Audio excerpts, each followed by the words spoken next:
안녕하십니까. 관음클럽 초청 각 정당 대표 토론회 시작하겠습니다. 관음클럽 감사로서 진행을 맡은 저는 SBS 원일희 논설위원입니다. 아시다시피 오늘 초청 인사는 미래통합당 황교안 대표입니다. 초청에 응해주신 황 대표님, 참석해주신 전현직 관음클럽 임원 회원 여러분, 그리고 국회방송과 취재 언론인 여러분 감사합니다. 한 가지만 공지하고 시작하겠습니다. 관훈 토론회는 중간에 격조와 내시를 중시하는 전통에 따라서 중간 박수나 환호 이런 것을 허용하지 않습니다. 대신 패널의 질문은 핵심적이고 구체적이라 답변자 입장에서는 거북하고 곤혹스러울 수 있습니다. 국민과 유권자의 질문으로 받아주시고 최대한 구체적으로 답변해 주시길 기대합니다. 핵심을 비껴가시거나 돌아가신다라고 판단이 될 경우에 패널들은 추가 질문을 할 것이고 사회적으로서 저도 개입해서 묻고 또 묻도록 하겠습니다. 황교안 대표님 모두 발언 듣고 패널 소개하고 100분 정도에 걸친 열띤 토론 기대하면서 시작하도록 하겠습니다. 본 토론회는 국회방송과 다수의 유튜브로 생방송됩니다. 황교안 대표님 그냥 앉아서 인사해 주시고 모두 발언 부탁드리겠습니다. 네, 안녕하십니까. 존경하는 국민 여러분, 그리고 자리를 함께 해주신 관음클럽 회원, 그리고 토론 패널 여러분, 안녕하십니까. 미래통합당 대표 황교안입니다. 먼저 우한 코로나 사태로 인해서 극심한 고통과 불안에 시달리고 계시는 국민 여러분께 깊은 위로의 말씀을 드립니다. 민생, 경제, 안보, 자유민주주의, 우리가 건국 이후 오랫동안 쌓아왔던 공든탑이 소망하게 무너지고 있습니다. 설상가상으로 덮쳐온 우한 코로나로 인해서 건국 이래 최악의 경제 위기의 그림자마저 드리워지고 있습니다. 우리 미래통합당은 충분하고 실질적인 재난 긴급 구호 자금을 세금 부담 없는 국채 국민 채권으로 조달해서 지원을 하겠습니다. 이를 통해 국민의 일자리를 지키고 소상공인 그리고 중소기업의 도산을 막겠습니다. 현재 우리가 직면하게 된 위기는 하루아침에 갑자기 찾아온 돌발 상황이 결코 아닙니다. 아주 오랜 시간 잘못된 정치는 한국병을 방치해 왔습니다. 세계가 4차 산업혁명 시대에 맞춰서 변화할 때 우리는 변화하지 못했습니다. 선진국들이 시장을 선도하기 위해서 초경쟁을 벌일 때 우린 시대 흐름에 맞지 않는 이념 정책으로 시간과 자원을 허비했습니다. 이제 달라져야 합니다. 바꿔야 삽니다. 이번 선거는 이념과 진영에 매몰되어 있는 문전공과 친문 세력을 심판해서 위기를 극복하고 새로운 미래를 여는 기회입니다. 국가 재건 수준의 대수술, 대전환이 필요합니다. 우한 코로나라고 하는 흙먼지가 거치고 나면 문재인 정부가 망쳐놓은 황량한 경제 생태계가 그 몰골을 드러낼 것입니다. 그래서 제 의견은 이렇습니다. 첫째, 경제 재건이 필요합니다. 지금은 소득주도 성장을 필두로 한 사회주의 경제 실험을 할 때가 결코 아닙니다. 규제 혁신과 과도한 경제 대전환을 통해서 경제 구조를 4차 산업시대에 걸맞게 혁신해야 합니다. 신산업 육성을 통해서 우리 청년들이 원하는 양질의 일자리를 갖도록 해야 합니다. 이를 통해서 망가진 경제 생태계를 튼튼하게 복원시키겠습니다. 둘째, 민주주의 재건이 필요합니다. 지난 3년 적폐청산이라는 이름으로 정치 보복이 자행되었습니다. 제왕적 대통령의 폭주를 막아온 견제와 균형, 이 시스템이 파괴되고 나라 곳곳에 무능하고 무책임한 세력들이 장악하고 말았습니다. 민주주의 기본 시스템인 삼권 분립마저 형해화되었습니다. 정부 여당을 견제할 강한 야당이 절실합니다.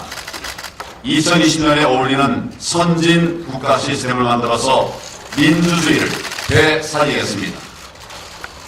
셋째, 외교 안보 재건이 필요합니다. 우리 외교 안보 상황은 한마디로 고립무원, 사면 초과입니다.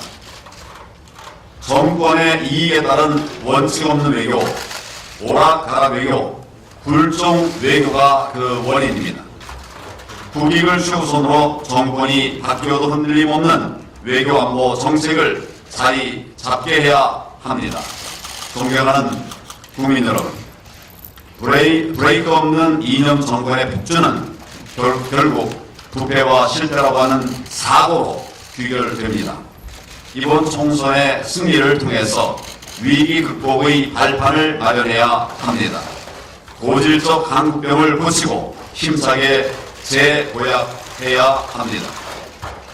코로나 사태가 가져온 엄청난 위기 속에서도 우리 국민은 성숙하고 우연한 모습으로 대한민국의 저력을 보여주셨습니다. 우리 국민들은 국난이 있을 때마다 위대한 국민의 힘으로 극복해 왔습니다. 힘내라 대한민국, 바꿔야 살 수 있다.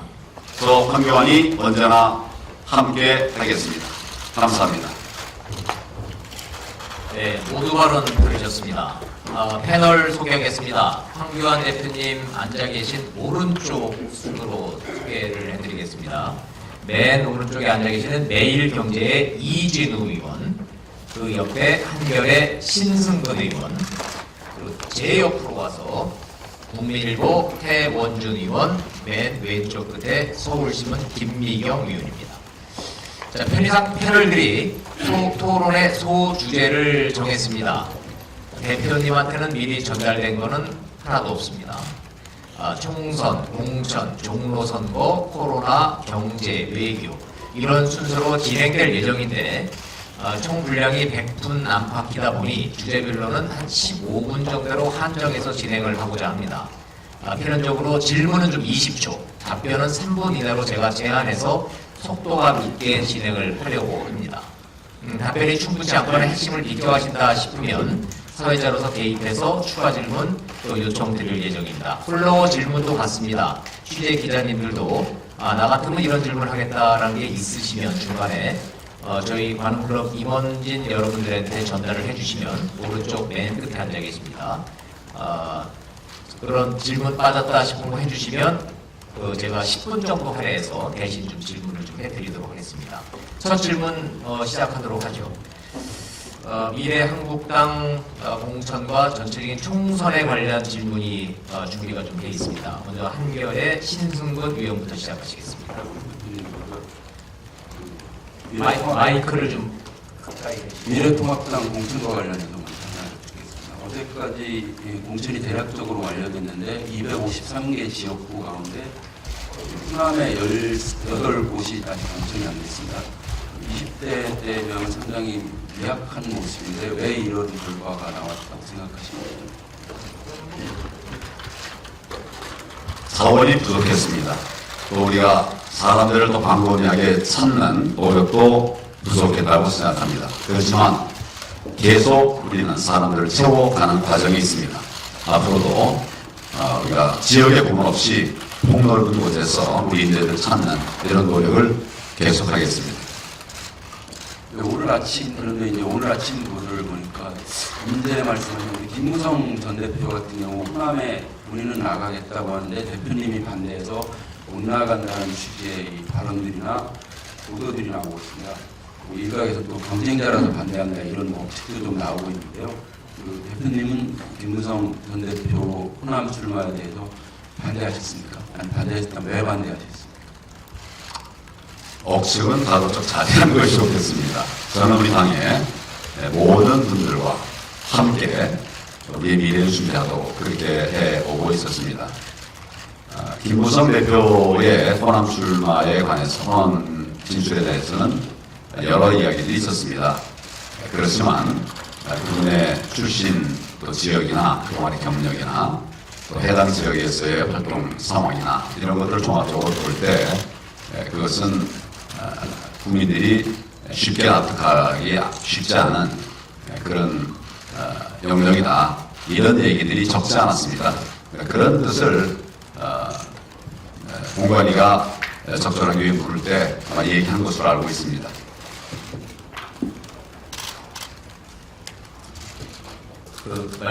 신의원 질문은 자원이 부족해서 호남 18석을 다 못 채웠다는데 김무성 대표는 본인이 떨어져도 나가겠다는 거 아니겠습니까? 그런데 뭐 자원이 어차피 부족한 호남 지역이라면 나가겠다는 사람을 굳이 막을 이유가 뭐냐 이런 질문의 요지였던 걸로 해석이 되는데 결국은 저는 지금 반대한다. 본인이 나간다고 해도 나갈 걸 내보낼 생각 없다고 이해되는데 맞습니까? 산발의 문제가 아니고요. 우리는 적합한 공천을 해야 되고 또 인재들을 적합한 곳에 배치를 해야 되죠. 일회용으로 쓰고 갈, 일회 활용하고 그다음에 그만둘 이런 배치는 적절한 배치가 아니라고 생각합니다. 김 대표께서 오래 쌓아왔던 정치의 영역은 다른 곳에 있었기 때문에 이런 부분을 걱정하는 소리들이 많이 있었습니다. 네, 실은 계속하시죠. 선뜻 잘 이해는 안 가거든요. 그러니까 뭐 적극적으로 안 나가겠다고 하는 분을 내보내는 것은 좀 일회용으로 활용하는 것이지만 본인은 나가겠다는 의사를 표현하고 공관위에서도 일부 그런 의견이 제시한 것으로 알고 있는 거죠. 그러니까 자꾸 억측이 나오는 것 같습니다. 말씀드린 것처럼 여러 의견들을 거쳤고 또 뭐 제가 이렇게 나가라 말할 그런 상황도 아니죠. 기본적으로 이제 우리 이 당의 여러 의견들에 정리된 것을 이제 전달을 해 줬을 뿐입니다. 네, 좋습니다. 그럼 김무성 의원 부분에 대해서는 충분히 말씀을 하셨고 뭐 기자들이 알아서 해석을 좀 들어가고요. 다음 질문 태 의원 공천 관련해서 뭐 준비된 거 있으십니까? 미래한국당 비례대표 40명 명단이 이제 확정이 됐는데요. 한성규 대표 체제로 나왔던 명단이 미래부분하지 못하는 것이다. 문제를 지적하셨고 그리고 나서 명단이 많이 바뀌었습니다. 이번에 좀 만족을 하시나요?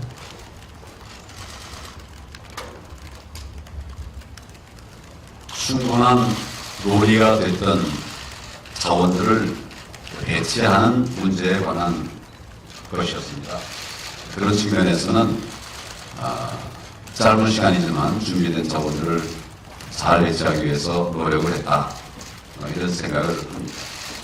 일각에서는 이런 그 공천 명단이 좀 친황 일색으로 바뀌고 아니냐는 지적도 있는데 그건 어떻게 생각하십니까? 우리 당에는 개판은 없습니다. 친황은 더더욱 없습니다. 앞으로도 친황 만들지 않을 것입니다.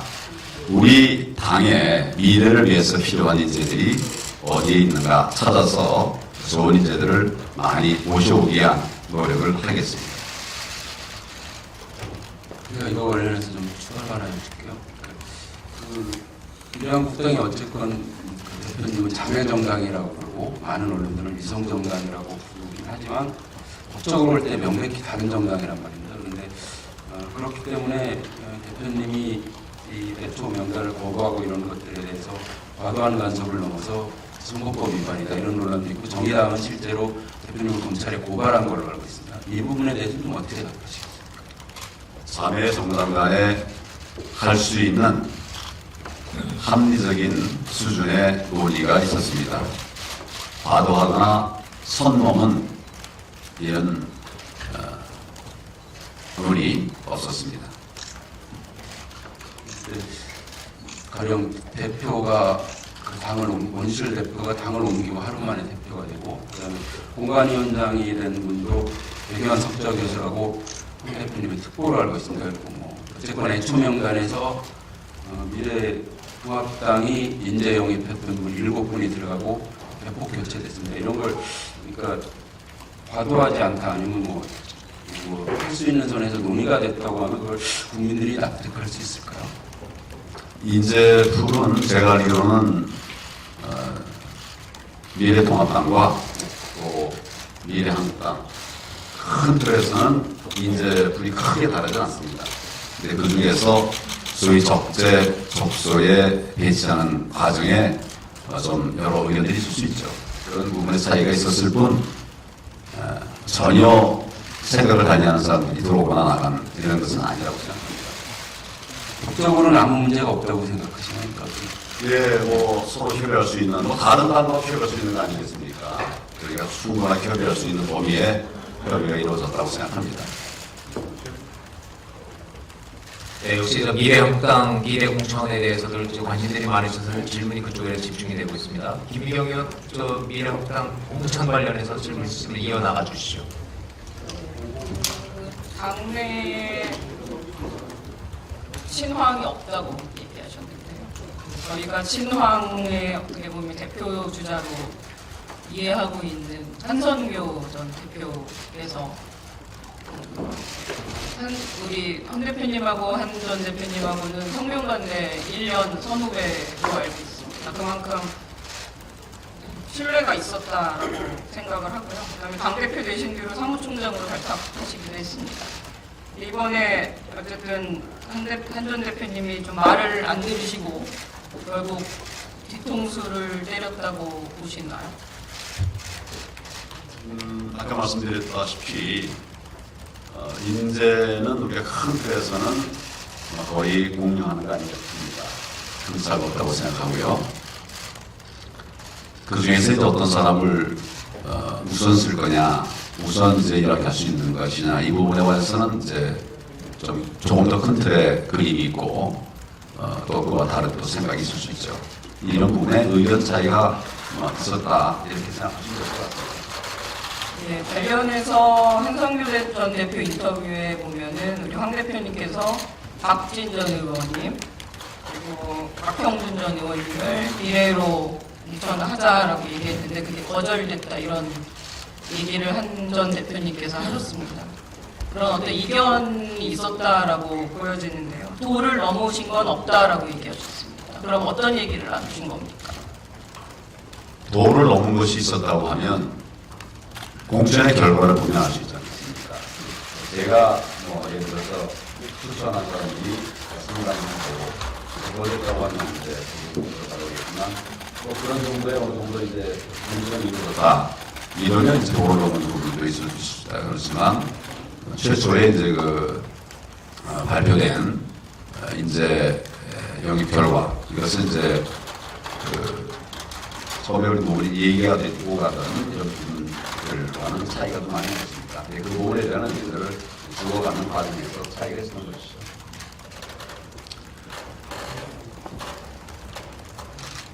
민주당 얘기를 하나 좀 여쭤보겠습니다. 더불어민주당도 결국 미래정당을 만들었는데 그쪽에서 만들기로 결정을 했을 때 대표님께서 이건 정치 도의에 맞지 않는다, 꼼수다, 뭐 이렇게 좀 강하게 비판을 하셨거든요. 그렇다면은 미래통합당이 만든 미래한국당은 정치 도의에 맞는 거라는 말씀이신지 그런 꼼수가 아니었다고 보시는지. 저희의 비례정당은 저희가 만든 비례정당은 민주당과 야합정당들이 만든 야합 선거법에 대한 대응으로 나온 것입니다. 잘못과 불법에 대한 대응으로 나온 것이 미래 한국당이었습니다. 국민들에게 그 말씀을 분명히 드렸습니다. 그럴 때 민주당은 우리는 그런 거 안 만들겠다. 비례정당 안 만들겠다. 그런 약속을 하면서 선거법 개정을 밀어붙였습니다. 국민들에게 한 약속입니다. 그 약속을 지키지 않고 그 약속이 채 마르기도 전에, 그 약속의 잉크가 채 마르기도 전에 이제 비례정당을 만든 것이죠. 이런 부분들은 국민에 대한 명백한 거짓말이고 그리고 약속 위반이다. 또 그 과정에서 같이 일을 했던 4+1 다른 정당과의 약속도 어겨가지고 그 다음 정당들이 반발하는 거 아니겠습니까? 이런 전반들이 결국 정치 도의에 맞지 않는 것이다 라고 하는 것입니다. 저희는 불법과 또 탈법으로 만들어진 선거법에 대응해서 지금 우리가 법으로 할 수 있는 그런 최선의 대책들을 만들어서 추진한 것이 우리 미래 한국당입니다. 그런 측면에서 정치 누에 맞지 않는다는 그런 말씀을 한 것이지 비례 정당 만드는 것 그 자체가 정치 누에 맞지 않는 것이다. 이것은 아닙니다. 네, 아무튼 지금 국민들은 굉장히 비정상적인 상황이라고 지금 바라보고 있는데 미래한국당 대표를 심지어 바지사장이라고 생각하시는 분들도 많은 것 같아요. 한성교 전 대표가 스스로 사퇴하는 모양새였지만 하루아침에 바뀌어버리니까 바지사장이 말 안 들어서 다른 바지를 안 친 거 아니냐 뭐 이렇게 지적하시는 분들이 있습니다. 그거는 어떻게 답변하시겠나요? 이제 먼저 그 미래한국당은 민주당과 야합정당의 불법과 또 탈법에 의해서 만들어진 연동형 비례대표 선거법에 대한 정당한 대응이었습니다. 그 자체가 비정상은 아니었는데 이제 만들어진 뒤에 여러 이제 논의들이 있었고 또 그 과정에서 국민들의 또 걱정을 끼쳐드린 이런 부분들이 있죠. 이런 부분들 앞으로 유념하면서 우리 당을 운영하고 또 협력을 해나갈 그런 생각입니다. 바지사장을 세우느냐 하는 이런 문제가 많아서 아까 제가 잠깐 말씀드렸습니다만은 바지사장이라면 어떻게 보면 그 자매정당 간의 협력이 아주 원활하게 됐었어야 되죠. 실제로는 그렇게 원활하게 되지 않은 측면이 있죠. 그것은 바지사장은 아니었다. 정당 안에서도 견해가 다른 이런 분들이 이제 서로 함께 일을 할 수 있는데 그 과정에서 생겼던 불협화음이 일부 있었다. 그렇게 얘기해 주시면 좋을 것 같습니다. 협력이 안 된 한성교 대표는 따로 만나셨습니까? 자주 만나고 통화하고 이야기하는 그런 사이입니다. 경솔했다고 하시고 또 여전히 존경하는 선배라고 얘기를 하셔서 뭐 언론에는 뭐 사과라고 표현이 됐는데 직접 만나셔서 개인적으로 협력이 안 돼서 죄송합니다라고 하는 사과를 받으셨습니까? 그 뒤에 아마 그 전화를 서로 시도했는데 잘 연결되지는 않았습니다. 그런 연결은 되지 않았다는 말씀이시군요. 자, 이게 미래통합당의 비례대표에 대한 이 지난 과정에 대한 질문은 많을 수밖에 없고 여야 모두 비판을 받고 있는 상황이기 때문에 질문이 이어질 수밖에 없는 상황입니다. 잠시만 좀 끊고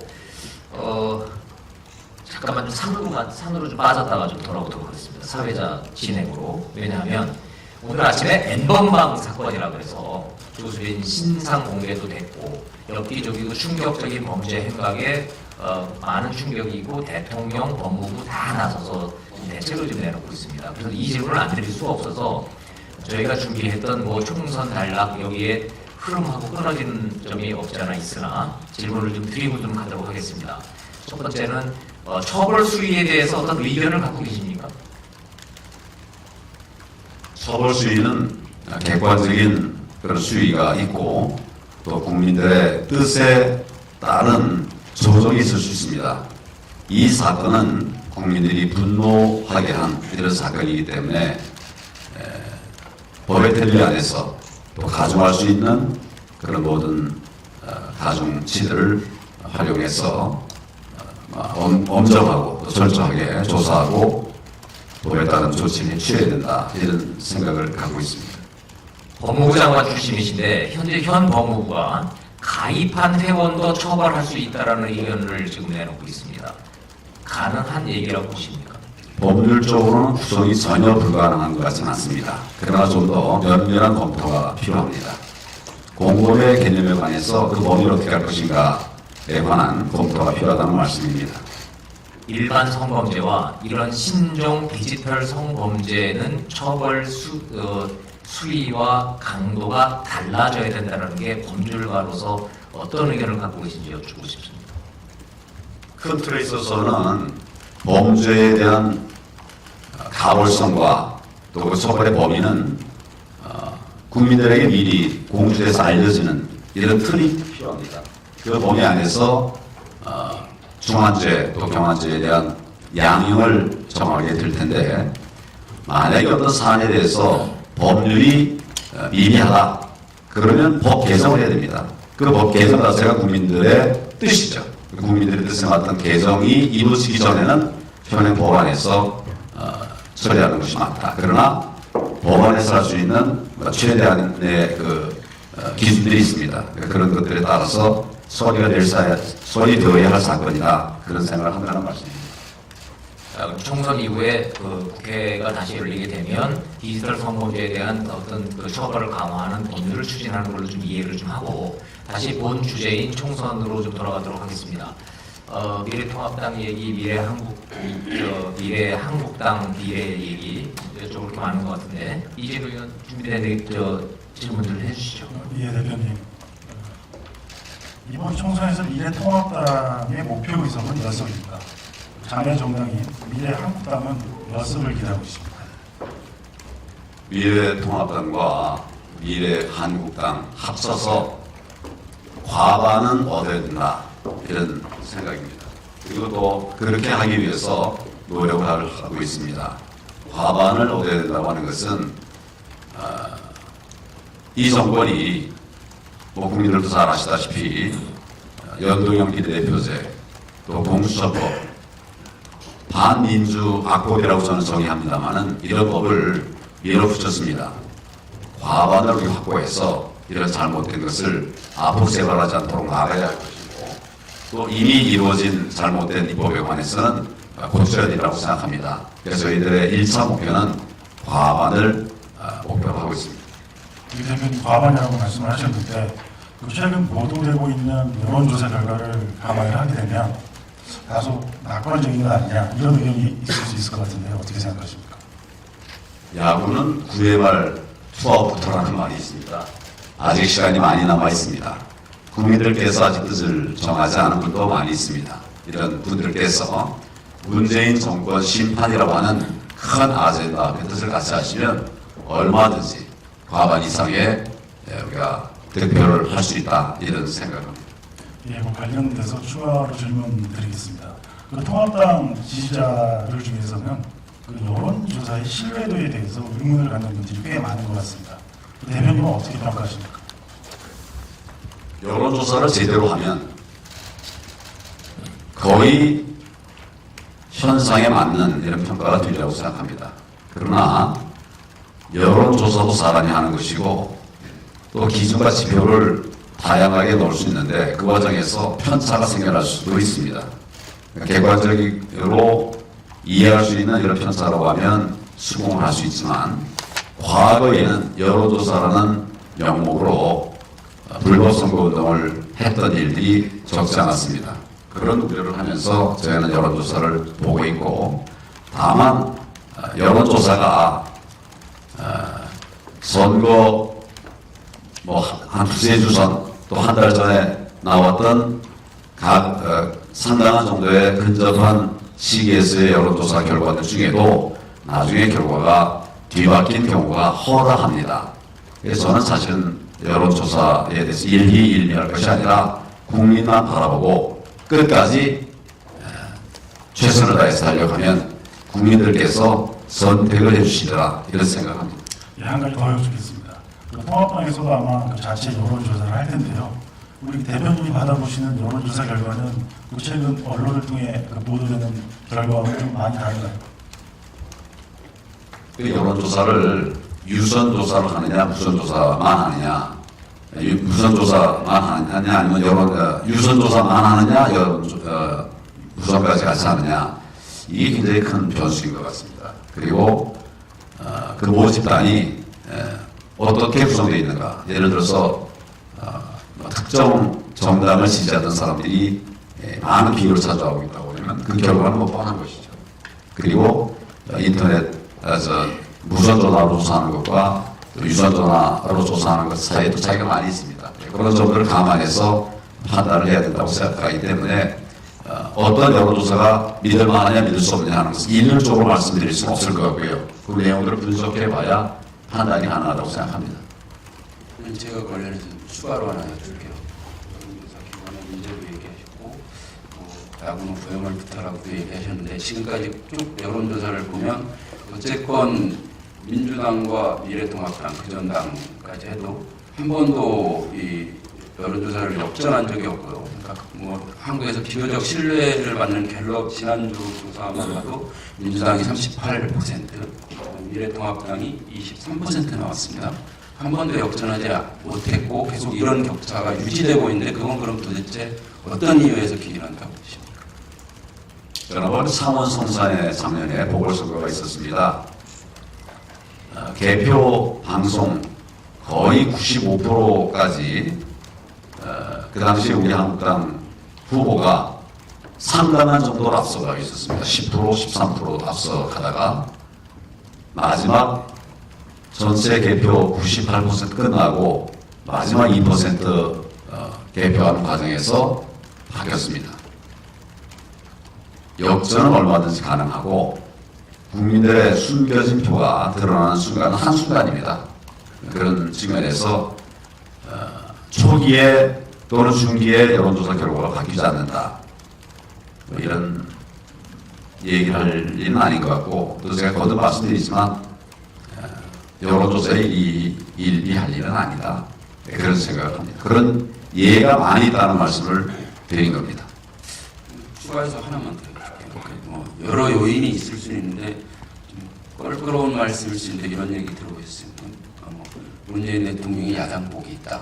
그리고 이거는 해석하기에 따라서 이제 당 지지율이 그렇게 계속 정체되거나 뭐 민주당을 추격해서 역전하지 못하는 이유가 결국은 대표님에 대한 실망감의 표현인 것이다. 이렇게 뭐 분석하는 사람들이 있습니다. 이런 거에 대해서는 좀 어떻게 답하시겠습니까? 저는 늘 어려움을 극복하면서 오늘에 왔습니다. 쉽고 또 꽃길을 본 바도 없습니다. 지금도 굉장히 어려운 상황에서 제가 출마를 했습니다. 3대 후보에 비해서 많이 뒤늦었죠. 그리고 또 자유파 대통합을 위해서 그 시점 때문에 출마 시기를 앞당길 수 없었습니다. 뒤늦게 출마했습니다. 지금 차이를 좁혀가고 있다고 생각합니다. 그리고 우리의 결승선은 4.15 총선입니다. 그때 반드시 우리가 승리해서 국민들에게 문재인 정권의 실정을 심판하는 그런 기회를 만들어내실 거라고 생각하면서 국민들 속으로 들어가서 국민과 함께 이번 총선 꼭 이겨내도록 하겠다는 말씀을 드립니다. 종로 선거 잠깐 말씀하신 종로 선거는 잠시 뒤에 저희가 집중적인 질문이 준비되어 있으니까 잠시 뒤로 돌리겠습니다. 기희 목표를 말씀하셨으니까 저는 궁금증 해소 차원에서 좀 추가 질문 좀 드리겠습니다. 과반 확보 목적이시면은 최소 150석 목표하시는 말씀이신 거죠? 그렇습니다. 미래통합당과 합쳐서. 그렇죠. 그 중에 합쳐서 비례로만 얻는 미래한국당에서 몇 석 목표하시는 겁니까? 지금 뭐 그런 부분을 아무나 말씀드리기는 쉽지 않습니다만 통상은 한 20석 내외를 염두에 두고 있습니다. 그보다 더 올리기 위한 이런 노력을 하겠습니다. 지역구 130석, 비례 20석 이렇게 목표를 삼고 계신다는 거네요. 저희는 과반을 목표로 삼고 있습니다. 좋습니다. 그렇다면 지금 현재 대표님이 파악하고 계시는 통합당 지지율은 몇 %입니까? 자체적으로 목표를 삼고 계시거나 지금 확보하고 계시는 지지율은? 지지율은 여러 다양한 지표가 있죠. 우리 당내에서 할 때마다 좀 차이가 있습니다. 그것을 지금 단계에서 말씀드리는 것은 큰 의미가 있는 것이 아니고 저희들은 4월 15일을 우리 목표 일자로 잡고 있습니다. 그때 반드시 승리하겠다. 그런 말씀을 드립니다. 네, 알겠습니다. 다음 질문 이어주시죠. 보도에 많이 나오고 계시는 분들 중에 이제 홍준표 전 대표를 포함해서 김태우 전 의원님, 윤상현 전 의원님 등이 이분들이 다 공천 탈락 불복해서 무소속 출마 얘기를 하고 계십니다. 민주당에서는 이런 분들을 영구 제명하겠다고 하는데요. 통합당 입장은 어떻게 되십니까? 자유민주 세력 모두가 힘을 합쳐야 문재인 정권의 실정을 막아낼 수 있습니다.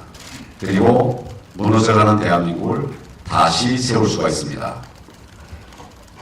모두 합쳐서 문재인 정권을 극복해내야 된다고 하는 이것은 지금 시대 정신이고 대의입니다. 그렇다고 하면 자유민주 진영에서 함께 노력을 해왔던 좋은 자원들이 모두 하나로 뭉쳐야 될 때, 지금 바로 그런 때입니다. 이럴 때 분열은 국민들께서 허락하시지 않으실 겁니다. 그 결과로 말씀해 주실 것입니다. 저희는 지금 이런 엄중한 상황에서 분열을 일으키거나 또는 초래하는 이런 일들을 우리 당을 사랑하시고 그동안 많은 역할을 해오셨던 분들이 선택하지 않으셨으면 좋겠다, 이런 생각을 갖고 있습니다. 그 말씀은 이분들이 돌아오시면 받아주신다는 얘기신 거죠? 저희들의 바람을 좀 말씀드렸습니다. 그리고 그분들이 과연 알려져 있는 이런 우리 당의 입장과 다른 그런 행보를 하실 것인지, 하신다면 어느 정도에 이를 것인지, 이런 부분에 관해서는 상황을 좀 주시할 필요가 있다고 생각합니다. 그렇게 안 해 주실 것을 기대합니다. 홍준표 전 대표께서는 황 대표님이 협량 정치다, 쫄보 정치다, 당내 경쟁자 쳐내기 급급한다 라며 지금 반발하고 계십니다. 이분들의 그 입장에 대해서 어떻게 생각하십니까? 저는 대통합 과정에서 또 혁신 과정에서 대표로서의 권한을 행사하지 않겠다, 국민들에게도 말씀드렸고 실제로 그렇게 한 부분들이 적지 않습니다. 저는 대한민국을 살리기 위해서 필요한 인재들 얼마든지 들어와서 여기서 제 역량을 다 발휘해야 된다, 그런 생각을 하고 있습니다. 제가 저를 위해서 사고의 틀을 좁게 이렇게 생각한 바가 없습니다. 그리고 이 대통합 과정에서도 우리는 문을 활짝 열고 누구든지 헌법 가치를 존중하는 분들이면 다 합하자라고 말을 했는데, 왜 우리 당 안에 있는 분들에 대해서 제가 협량한 입장을 갖겠습니까? 그렇지 않습니다. 네, 박근혜 전 대통령 얘기를 좀 여쭤보겠습니다. 얼마 전에 옥중서신 형태로 메시지를 내놓으셨는데, 그걸 보시고 대표님께서 천금 같은 말씀이라고 하셨습니다. 어떤 부분이 천금 같았습니까? 분열의 움직임들이 조금씩 보이고 있을 때, 한 구석에 작은 구멍이 나면 그 뚝 전체가 무너질 수 있는 것이죠. 그런 균열의 조짐이 크지 않더라도 보이고 있을 때, 대통령께서 그 말씀이 큰 야당, 우리 미래통합당을 말씀하시겠죠. 중심으로 뭉쳐야 된다라고 말씀하신 것은 어려움 속에서 이 문재인 정권과 싸우며 오늘의 이런 우리 자유민주 진영에 대한 아주 큰 울림을 주는 말씀이었습니다. 그 뜻을 저희들이 잘 이해하면서 문재인 정권과의 큰 싸움에서 꼭 이길 수 있는 힘을 내도록 그렇게 하겠습니다. 그 메시지를 환영한 사람들도 있지만, 탄핵을 당해서 감옥에 있는 분이 정치에 개입하느냐 하면서 비판적으로 바라보시는 분도 많습니다. 그 부분은 어떻게 생각하시나요? 어디에 계시느냐가 중요한 것은 아닙니다. 나라를 사랑하는 마음은 어디에 계시든 변함이 없을 수 있습니다. 저는 그렇게 생각을 하고, 또 우리 미래통합당 어려운 가운데서 한 걸음 한 걸음 두벅두벅 오늘에 이르고 있습니다. 그런데 다시 또 그 당을 흔드는 이런 움직임들에 대해서 대통령께서 비록 옥중에 계시더라도, 전직 대통령께서 비록 옥중에 계시더라도 필요한 말씀을 하셨다. 저는 그렇게 생각을 하고, 옥중에 계시든 밖에 계시든 우리는 이 대한민국을 살리기 위한 노력을 함께 해나가고 있다 하는 점들을 국민들께서 이해해 주셨으면 좋겠다 하는 생각입니다. 그런데 그 천금 같은 메시지를 이렇게 받아들고 오신 그 유영아 변호사 있지 않습니까? 그분이 미래한국당에 공천을 신청하셨는데 탈락했어요. 이거는 혹시 박근혜 전 대통령 측하고 좀 거리를 두겠다는 의미인 겁니까? 저는 헌법 가치를 존중하는 모든 자유우파 진영과 함께 해야 된다는 생각입니다. 지금도 그렇습니다. 누구에게는 거리를 두고 누구에게는 더 가까이 하겠다. 이런 생각을 뭐 사람이기 때문에 좀 차이는 있을 수 있겠지만 기본적으로 저는 그런 생각하고 있지 않습니다. 또한 박근혜 전 대통령께서는 대한민국의 어려울 때 우리 그 당시 자유한국당을 되살려놓고 또 우리가 준비해오던 그 길들을 잘 이렇게 이끌어오셨던 그런 분이죠. 그런 측면에서 우리가 가볍게 생각할 일 아니다. 그런 생각합니다. 그럼 한 가지만 마지막으로 더 여쭤볼게요. 이번 총선에서 박근혜 전 대통령의 뭐 영향력이라고 할까요? 얼마나 있을 거라고 생각하고 계신지요? 저는 모든 우리 자유민주 진영이 힘을 합해야 된다고 생각합니다. 비율이 어느 정도인가? 이것은 염두에 둬본 일이 없습니다. 작은 힘, 큰 힘 다 모아서 함께 문재인 정부의 심판, 큰 싸움을 해나가야 된다 생각합니다. 잠깐만요. 이 대목에서 제가 사회자가 좀 개입을 좀 하겠습니다. 태원준 의원 질문 중에 유영아 변호사 공천 탈락의 정치적 의미에 대한 질문은 답변 자체를 좀 안 하셨다는 좀 생각이 좀 들어서 이거는 다시 제 질문을 드릴 수밖에 없습니다. 어찌됐든 청문 같은 메시지를 들고 왔다라고 했다는 그 유영아 변호사가 공천 신청을 했는데 유영아 변호사만큼은 공천 달라라는 메시지로 해석이 있었고 안 됐고 박근혜 전 대통령하고 거리를 두겠다는 뜻으로 해석은 나오고 있고 이제 설명이 좀 필요한 대목입니다. 좀 구체적으로 답변을 좀 힘드시겠지만 좀 해주시죠. 이 대목. 박근혜 전 대통령께서 특정인을 공천을 줘라, 써라 이렇게 말씀하실 분이 아닙니다. 어떻게 해야 우리 자유우파가 승리할 수 있겠는가?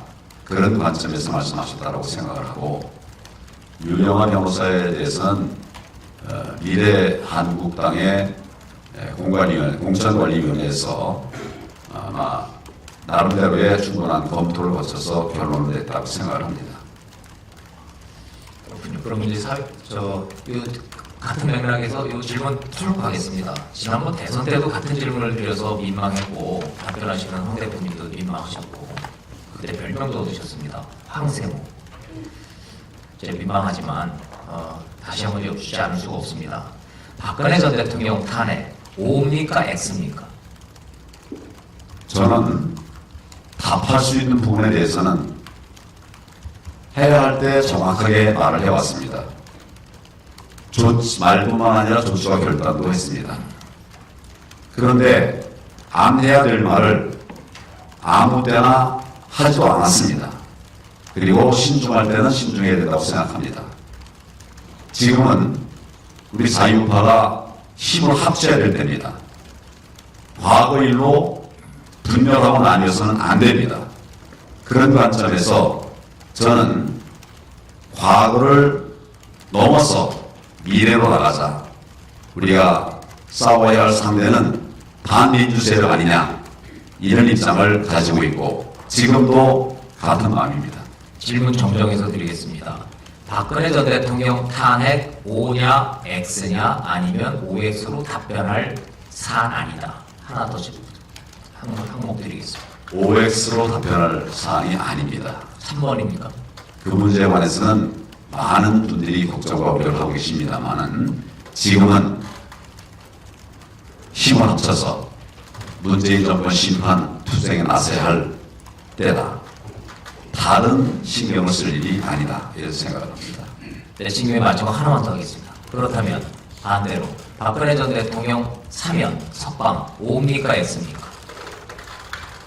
저는 전직 대통령 중에서 지금 박근혜 대통령께서 가장 오래 수감 생활을 하고 계십니다. 또 죄명은 다양하지만 그 내용을 보면 이걸 중죄로 봐야 될 거냐 그렇게 볼 수 없느냐 하는 견해 차이가 있을 수 있는 그런 사안입니다. 지금 박근혜 대통령 아프신 걸로 알고 있습니다. 고령의 여성의 몸으로 아프신데 계속 그렇게 교도소에 갇힌 상태로 있게 계시게 하는 게 맞느냐 하는 관점에서는 그렇지 않다고 생각합니다. 그래서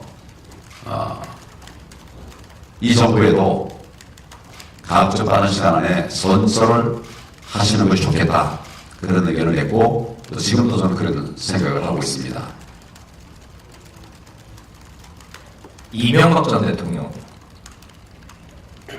이명박 대통령도 구금 중간에 나오셨던 것으로 알고 있습니다. 상당 기간 나오셨다가 최종 또 형이 확정되면서 다시 수감된 것으로 알고 있는데 형의 집행이라고 하는 것은 국민들의 뜻을 또 감안해서 특히 정치인들에 대해서는 판단해야 될 측면이 있다고 생각합니다. 그런 측면에서 지금 박근혜 대통령에 대해서는 법에 정해져 있는, 물론 불법적인 이런 조치를 할 수는 없죠. 그렇지만 법에 정해져 있는 그런 부분에 그 구속 취소 조치가 필요한 때라고 생각합니다. 네, 저는 여기까지 하겠습니다. 다음 이재로 의원 계속해 주시죠. 예, 뭐 탄핵 얘기가 나왔으니까 관련된 질문 좀 드리겠습니다.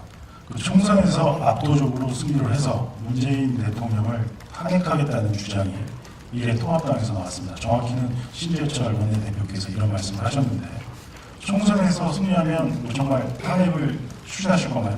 황 대표님의 정확한 입장이 궁금합니다. 지금은 탄핵을 얘기할 때가 아닙니다. 힘을 모아서 문 정권의 폭정을 막아내야 될 때입니다. 논쟁이 많아지고 우리 힘이 분산될 수 있는 그런 이슈를 얘기할 때가 아니라고 생각하고 우리는 힘을 모아야 된다. 한 방향으로 모아가야 된다. 저의 입장은 그렇습니다. 또 우리 당의 입장도 그렇습니다. 그리고 대표님께서 말씀하신 대로 대통령 탄핵까지 현 시점에서 주장하는 건 너무 지나친 것 아니냐 이런 의견이 있는데 당 대표로서 그 당 내의 목소리를 좀 자제시킬 그런 의향이 있다고 보면 되는 건가요? 탄핵에 관해서 최근에 있었던 언급에 대해서는 곧바로 지금은 우리가 힘을 모아서 문재인 정권 심판에 나서야 될 때다. 거기에 힘을 모으자. 그렇게 얘기를 했고 또 우리 당 안에 그렇게 컨센서스가 반영되어 있습니다. 앞으로 그런 이야기보다는 우리가 문 정권과 싸우기 위한 역량을 모으는 이 일에 언행이 집중되리라고 생각합니다. 네, 끝나셨습니까? 예. 네, 총선 관련 질문까지 했는데 앞으로 지금 50분 정도 시간 좀 지나고 있습니다. 긴박한 현안인 종로 선거 주제로 좀 넘어가 보고자 합니다. 종로 선거에 선거운동 하시다가 이렇게 귀한 시간 내주셨는데 우리 태원준 의원부터 종로 선거 질문 좀 이어가 주시죠. 그 아까도 잠시 여론조사 얘기를 해주셨는데 여론조사만 본다면 그 정부에서 이낙연 후보에게 많게는 18%포인트까지 지금 뒤지는 걸로 나오고 있습니다. 코로나 국면이고 경제 위기 국면인데 여야의 간판 후보격인 두 분 사이에서 이렇게 나타나는 여론조사 추이 왜 이런 현상이 나타나고 있다고 생각하시는지 다시 한번 좀 말씀해 주시죠. 지금 이제 제가 불리하다라고 나오는 여론조사 기관에도 많게는 14, 15%까지 차이가 납니다. 어디는 안 좋지만 30몇 프로, 어디는 안 좋으니까 20몇 프로, 그렇게 차이가 많이 납니다. 그 여론조사의 결과에 대해서 제가 이제 거듭 거기에 유명하느니 가서 우리가 더 많은 분들의 마음을 얻기 위한 노력을 하자. 저는 그런 생각입니다. 사실은 뭐 여론조사 결과에 대해서 그게 일희일비하지 않는다는 말씀을 거듭드렸고요. 그 원인에 대해서는 뭐 이 여론조사 전문가들이 여러 이야기를 내놓습니다.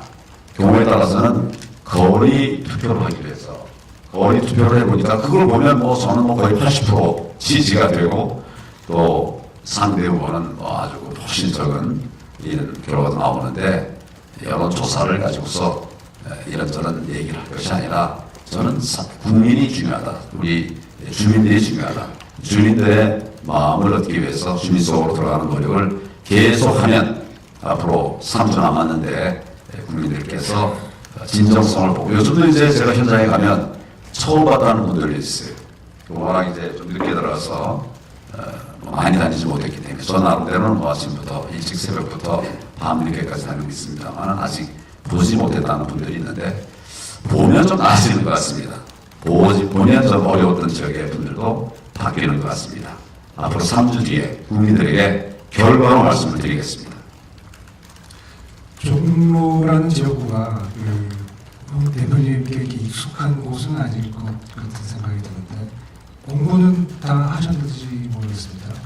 지금 종로의 가장 절박한 현안 뭐 어떤 걸 꼽아야 될까요? 저는 고등학교 시절을 종로에서 보냈습니다. 그리고 대학도 종로에서 보냈습니다. 국무총리 시절도 종로에서 살았습니다. 종로에 대해서 익숙하지 않은 건 아닙니다. 상당한 정도로 잘 알고 있고요. 종로의 가장 큰 현안은 원래 종로는 1번지였습니다. 정치 1번지, 경제 1번지, 문화 1번지, 또 요즘 거기는 이제 봉제 산업이 아주 발달된 곳인데 봉제 1번지, 이런 1번지라는 그런 이름을 많이 들었던 곳입니다. 그래서 지금은 경제도 많이 힘들어졌고 또 뭐 특히 최근에는 이제 코로나 사태를 인해서 관광객들이 뭐 많이 안 오기 때문에 관광 1번지로서의 위상도 흔들리고 있습니다. 저는 이 모든 것을 정상화해야 된다. 또 교육의 1번지, 그 안에서는 뭐 그 많은 분들이 가고자 하는 학교가 많이 있었는데 강남 개발 관련해서 많은 학교가 떠났습니다. 지금 이제 초등학교를 좀 만들어달라. 또 떠나려는 학교를 못 떠나게 좀 막아달라. 이런 말씀들을 많이 합니다. 그래서 종로의 지금 가장 큰 현안은 옛날의 위상을 회복하는 것이다. 정상으로 다시 되돌려오는 것이다. 저는 그런 방향성을 가지고 여기도 이제 얼마든지 경제를 살릴 수 있는 그런 기회들이 있습니다. 또 문화도 말할 것도 없습니다. 요새 뭐 관광객들이 많이 막히니까 오는 분들 적어서 인사동 이런 내거리도 좀 썰렁합니다만은 뭐 그런 것들을 잘 활용하면 부수실 수 있다. 그래서 저는 뭐 이런 여러 영역에 있어서의 우리 부족한 부분들, 봉제도 지금 굉장히 열악한데 그리고 또 뭐 새로운 봉제 산업의 세트를 만들어갈 수 있다고 생각합니다. 생각의 새로움이 종로를 새롭게 한다. 이런 생각을 하면서 1번지 종로를 회복하자. 그래서 제 아젠다를 그렇게 방향을 그렇게 잡아가고 있습니다. 종로에서 역전을 하셔야 되는 상황이고요. 만만치 않은 일일 텐데 우여곡절 끝에 그 당의 총괄 선대위원장을 같이 맡으셨습니다. 종로 선거와 전체 선거 지휘 어떻게 감당하실 수 있을까요? 감당해야 하기 때문에 감당하겠습니다. 지금 전 국민들이 청와대가 위치하고 있는 종로 선거 거기에 주목하고 계십니다. 여기서 우리가 승리하는 과정을 밟아가면 그 승리의 분위기가 종로를 넘어서 서울을 넘어서 수도권, 또 중국까지, 그리고 대구 경북과 또 부울경까지 번져갈 수 있다고 생각합니다. 그리고 그 흐름들이 호남에도 영향을 미칠 수 있다, 이런 생각을 합니다. 그래서 저는 어떻게 보면 우리가 이 총선 전투의 선봉에 서 있다, 선봉장이다. 우리 당원들에게 우리와 함께 가자, 이렇게 지금 얘기를 하고 있는데, 바람이라고 얘기합니다만은 저는 그걸 심판이라고, 이 정권에 대한 심판이라고 생각합니다. 이 정권이 워낙 우리 민생, 국민들 삶을 어렵게 하기 때문에 이렇게 할 수 없다. 우리가 좀 바꿔야 산다. 그것도 제가 모두에 말씀드렸습니다만 바꿔야 삽니다. 이런 분위기들이 국민들에게 이제 본격 선거 운동 과정을 통해서 이제 들어가게 되면 국민들이 바뀔 것이고, 그래서 우리 이 총선의 구도도 바뀌리라고 생각합니다. 예, 총괄 선대위원장까지 맡으셨으니까 남은 3주 동안 물리적으로 현실적으로 전국 유세 지원이 가능하냐를 여쭤봤다. 전국 유세 지원이라고 하는 방법도 있고, 지금 얼마든지 또 인터넷이나 이런 SNS를 통한 이런 방법들이 있기 때문에 적절하게 활용을 해서 우리 종로에서 이기고 또 그것이 전국적으로 확산되어 나갈 수 있도록 하는 방법들을 마련하겠습니다. 현실적으로는 종로를 자주 떠나기 어렵겠죠. 그렇지만 그런 분위기를 바꾸고 공유할 수 있는 길들은 얼마든지 있다고 생각합니다. 경쟁 상대인 이낙연 민주당 후보에 대해서 좀 여쭙겠습니다. 그리고 종로 후보, 선대위원장, 대선 주자라는 세 가지 측면에서 황 대표님과 이낙연 후보의 경쟁 구도가 형성되어 있습니다. 정치 이낙연 어떻게 평가하십니까? 저는 이번 총선의 구도를 황교안과 문재인 정권이라고 보고 있습니다. 그래서 청와대 턱 밑인 종로에서 출마를 했습니다. 그리고 저는 문재인 정권을 심판하기 위한 총선이 될 수 있도록 역량을 집중하고 있습니다.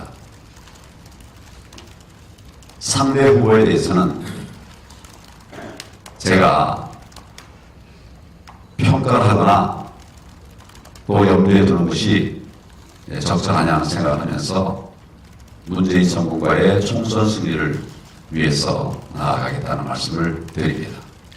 예, 그 대표님 종로 선거의 그 정치적 의미에 대해서 말씀을 해주셨는데, 그럼 좀 질문 내용을 바꿔서 그 행정가로서 우리 대표님께서는 그 이낙연 후보에 앞서서 국무총리를 지내셨습니다. 총리로서 행정가로서 두 분의 스타일에 어떤 차이가 있다고 보십니까? 그런 것을 자세하게 분석해 보지는 않았습니다만은 저는 그 상대 후보가 총리로서 무슨 일을 하셨나, 그런 부분에 관해서 좀 의문을 갖고 있습니다. 저는 갈등이 한가운데서 총리로서 여러 가지로 부족함이 많지만 우리 당력, 행정력을 모아서 노력을 해왔고, 또 대통령 권한 대행의 위기 속에서도 국정을 안정적으로 끌고 갔다는 그런 평가를 받은 바가 있습니다. 이 나라의 좋은 인재들이 다 자기의 위치에서 제 역할을 하는 것은 소중하다, 이런 생각을 합니다. 상대적으로 평가하고 하는 이런 것은 자제하도록 하겠습니다. 종로 선거 관련해서 신승근 의원 마지막 질문 준비를 해놓으신 것 같은데 여러 의원들이 여쭙기가 여쭤보라고 해서 여쭙는 겁니다. 승리를 자신하겠지만 만약에 종로 선거에서 지신다면 어떻게 하실 겁니까? 정치를 계속하실 것입니까? 저는 지지 않는 일이라고 생각합니다. 그러니까 영어에 이루어지지 않을 가정이라는 말이 있는데, 우리 노수교님의 말씀은 이루어지지 않을 가정으로 생각하겠습니다. 그렇다면 이 자리에서 아예 배수진을 들고 나는 반드시 이길 것이기 때문에 진다면 정치를 그만두겠다 선언하실 생각이 있습니까? 배수. 이루어지지 않을 가정을 전제 다시 말씀을 묻기 때문에 저희는 반드시 총선에서 이길 겁니다. 그리고 그 손에 제가 있을 것입니다. 그렇게 안 되면 우리 자유대한민국 미래가 없습니다. 지금도 무너져서 국민들이 힘들어하십니다. 제발 살려달라고 말씀하십니다. 그런 나라 계속되게 할 수 없습니다. 그렇게 해서도 안 됩니다. 반드시 이겨낼 것입니다. 그리고 국민들에게 그 결과로 말씀을 드리겠다는 점을 거듭 말씀드립니다. 더 추가 질문을 하시겠습니까? 아니면 각오와 의지를 그 정도구나라고 이해하고 넘어가시겠습니까? 더 여쭤도 뭐 가정의 질문이라고 하니 답변하실 것 같습니다. 지지 않겠다라는 각오를 다지시는 걸로 이해를 하고 다음 질문 넘어가겠습니다. 코로나 사태 국민 모두가 다 힘든 시기를 겪고 있으니까 코로나 사태에 대한 질문으로 단락을 넘기겠습니다. 김미경 위원님 해주시죠. 이거는 뭐 종로 선거하고 코로나하고 약간 관련이 돼서 먼저 여쭙겠습니다. 지금 종로 유세가 코로나 상황 때문에 쉽지는 않으시죠? 네, 어렵습니다. 예. 또 더 뒤늦게 출발한 그렇죠. 사람으로서는 예. 많이 불리한 상황입니다. 그렇습니다. 근데 그 상황에서도 소독약통 가지고 다니시면서 여기저기 이렇게 뿌리시고요. 그래서 방역에 근데 그게 효과가 있다고 보십니까? 제 혼자만 하는 게 아닙니다. 그 종로에 보면 많은 방역 봉사 자원들이 있습니다. 우리 당에도 많이 있고요. 이분들과 함께합니다. 저는 한 섹터를 하지만 또 더 많은 분들이 다른 지역들을 샅샅이 이렇게 구석구석 다니면서 방역 작업을 하고 있기 때문에 저는 그것이 도움이 안 되지 않는다고 생각합니다. 네, 뭐 일부 또 그 감염병 전문가분들은 그 뿌리는 분사형은 효과가 없다라고 얘기하셔서 일각에서는 대표님께서 민주당도 쇼를 많이 한다. 근데 역시나 통합당도 분사형 어떤 방역은 쇼가 아니냐라는 지적이 있습니다. 여기에 대해서 어떻게 생각하십니까? 쇼를 할 것 같으면 판을 벌려야죠. 그래서 저는 방역할 때 거의 제 혼자 다녔습니다. 그리고 내가 간다라고 뭐 그 지역에 알리지도 않았고요. 그렇기 때문에 모든 것을 쇼로 보는 것은 그건 또 부대 정치에 대한 평가라고 생각하고요. 저는 진정성을 가지고 지금 이제 이분들에게 우리 해드릴 수 있는 게 뭘까 생각해보고 가장 필요한 것이 이제 코로나 사태에 대해서 불안해하시는 우리 주민들에게 조금이라도 역할을 해드리기 위해서 방역 봉사 활동을 했던 것이고 나중에 보면 또 그분들이 이렇게 와서 아이고 저 환원부에 왔냐고 안으로 돌아서면 이것도 해달라고 하는 이런 얘기도 하고 그랬습니다. 저는 쇼보다는 진정성을 가지고 국민 속으로 들어가겠다 하는 점을 말씀드리고 또 지금까지 그렇게 해왔습니다. 그러면 총선 날까지도 계속 직접 방역 작업에 참여를 하실 계획이십니까? 지난주까지 한번 각 지역을 좀 돌았는데요. 이제 점점 시간이 다가오면서 조금 더 선거에 집중해야 되기 때문에 이번 주부터는 안 하고 있습니다. 코로나 할 것도 계속 해야 되는데 안 하고 있습니다. 코로나 관련해서 본 질문 드리겠습니다. 황 대표님 비롯해서 야당 쪽에서는 코로나 초기, 사태 초기부터 우한 폐렴이라고 얘기하셨습니다. 그러다 요즘에는 우한 코로나라고 얘기하시죠. 오늘 모두 발언에서도 우한 코로나라는 표현을 계속 고수하셨습니다. 지금 WHO도 그렇고요. 명칭이 바뀐 지는 오래됐고요. 지금 정부에서도 언론에서도 코로나19로 쓰고 있습니다. 황 대표님께서 우한 코로나를 고수하시는 이유가 어디 있습니까?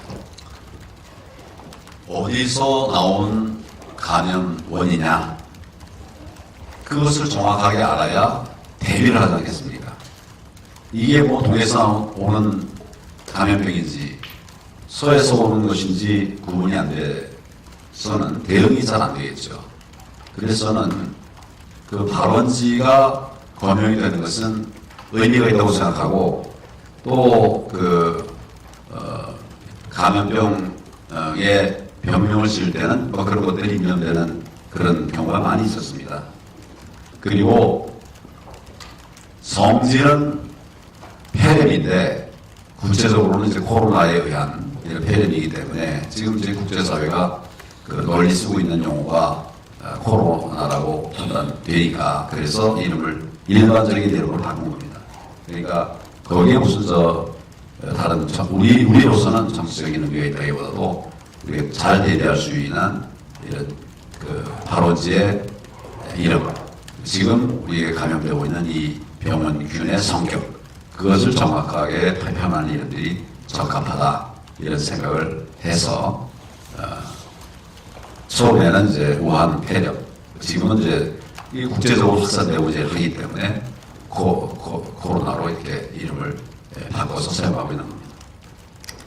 황 대표님하고 비슷하게 중국 바이러스라고 계속 얘기해왔던 도널드 트럼프 미국 대통령도 최근에 코로나로 명칭을 바꿔서 부르기 시작했습니다. 그럼 대표님은 끝까지 우한 코로나로 계속 명칭을 유지하실 계획이시라는 말씀으로 이해하면 되겠습니다.